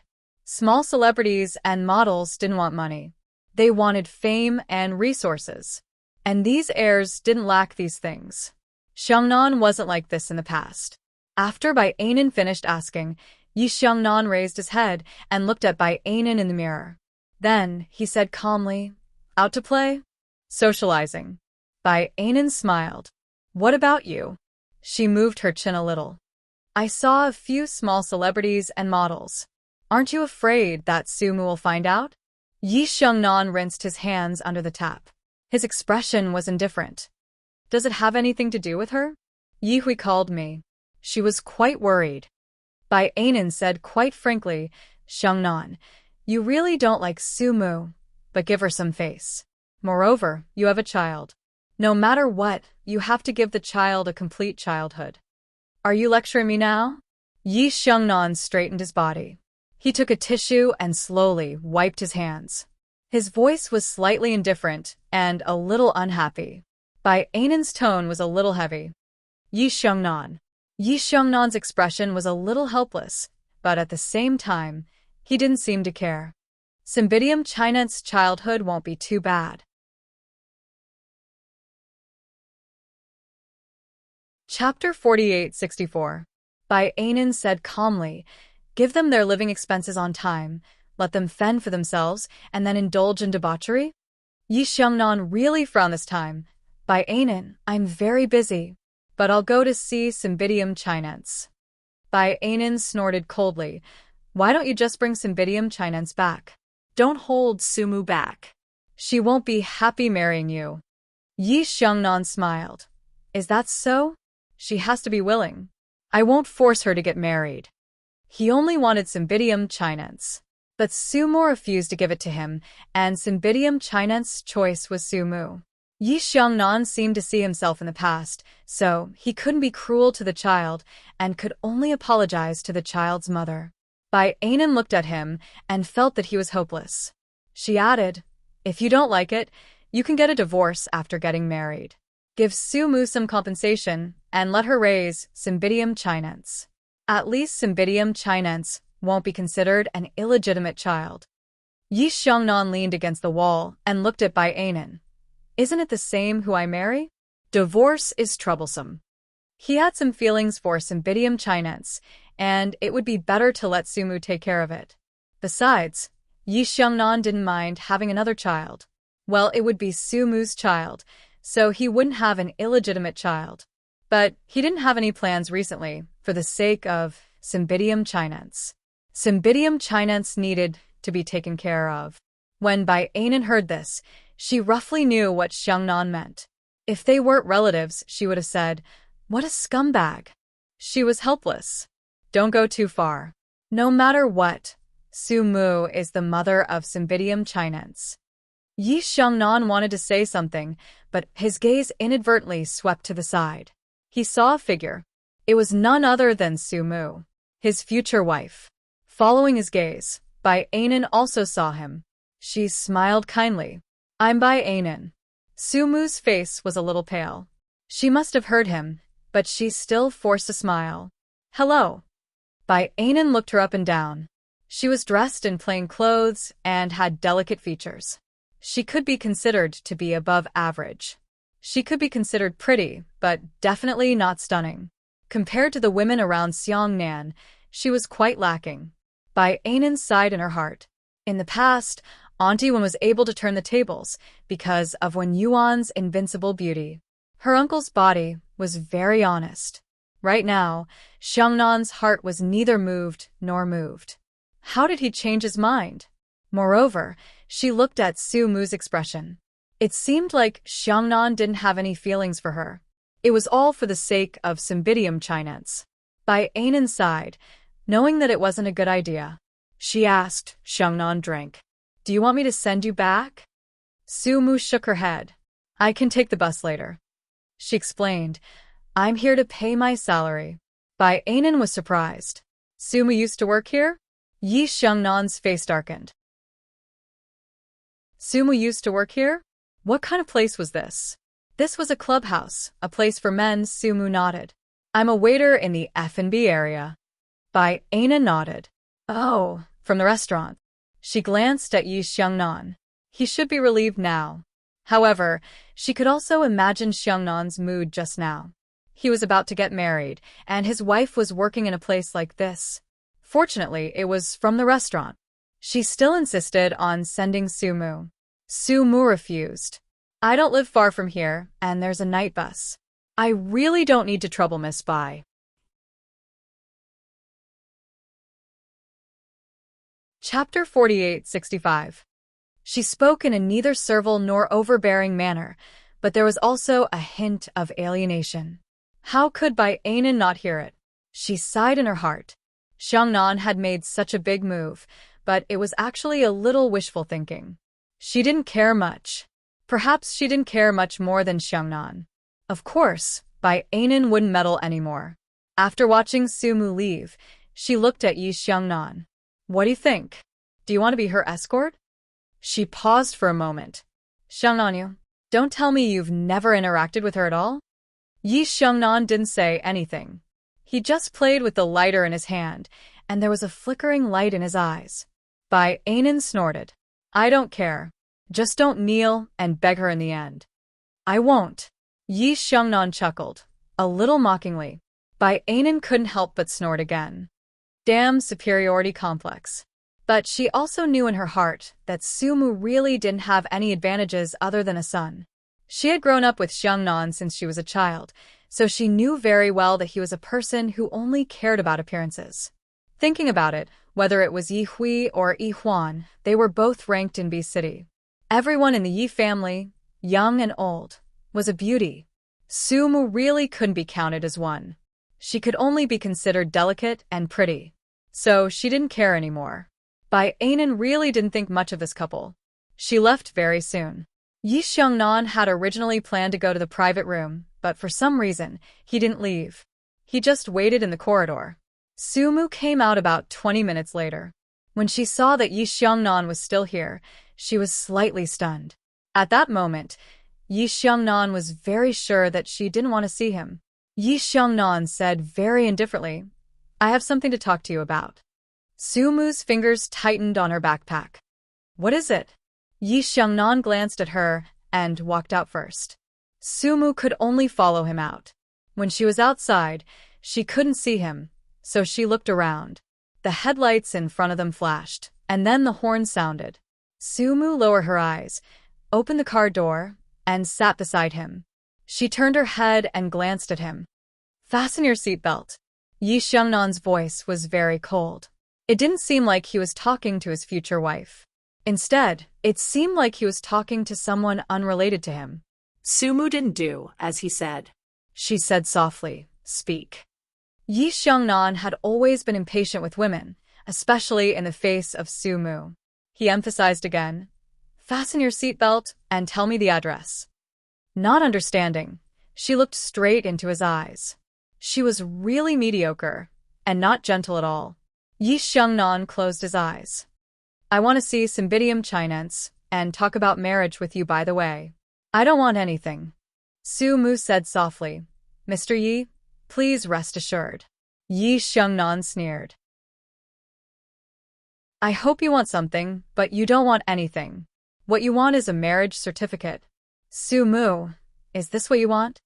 I'm sorry. Sumu looked down. I can sign the divorce agreement. This sentence suddenly ignited Yi Xiongnan anger. He sneered. Divorce agreement? Miss Su, is this how you treat marriage? His tone was full of disdain and impoliteness. After being stunned for a moment, Sumu raised her eyes and stared at him. Yi Xiongnan was a very good-looking man.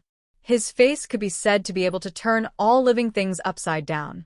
Sumu was a little dazed after looking at him for a while, and Yi Xionnan's expression became even worse. She was indeed a greedy and superficial woman. You're tuning in to the Dreamy Chapters YouTube channel. We're so grateful for your support, and don't forget to subscribe to join us on this incredible journey through captivating stories. Your generosity through donations truly makes a world of difference, as it's the primary source of revenue that allows me to expand and enhance this channel for you. Thank you from the bottom of my heart for being a part of this adventure.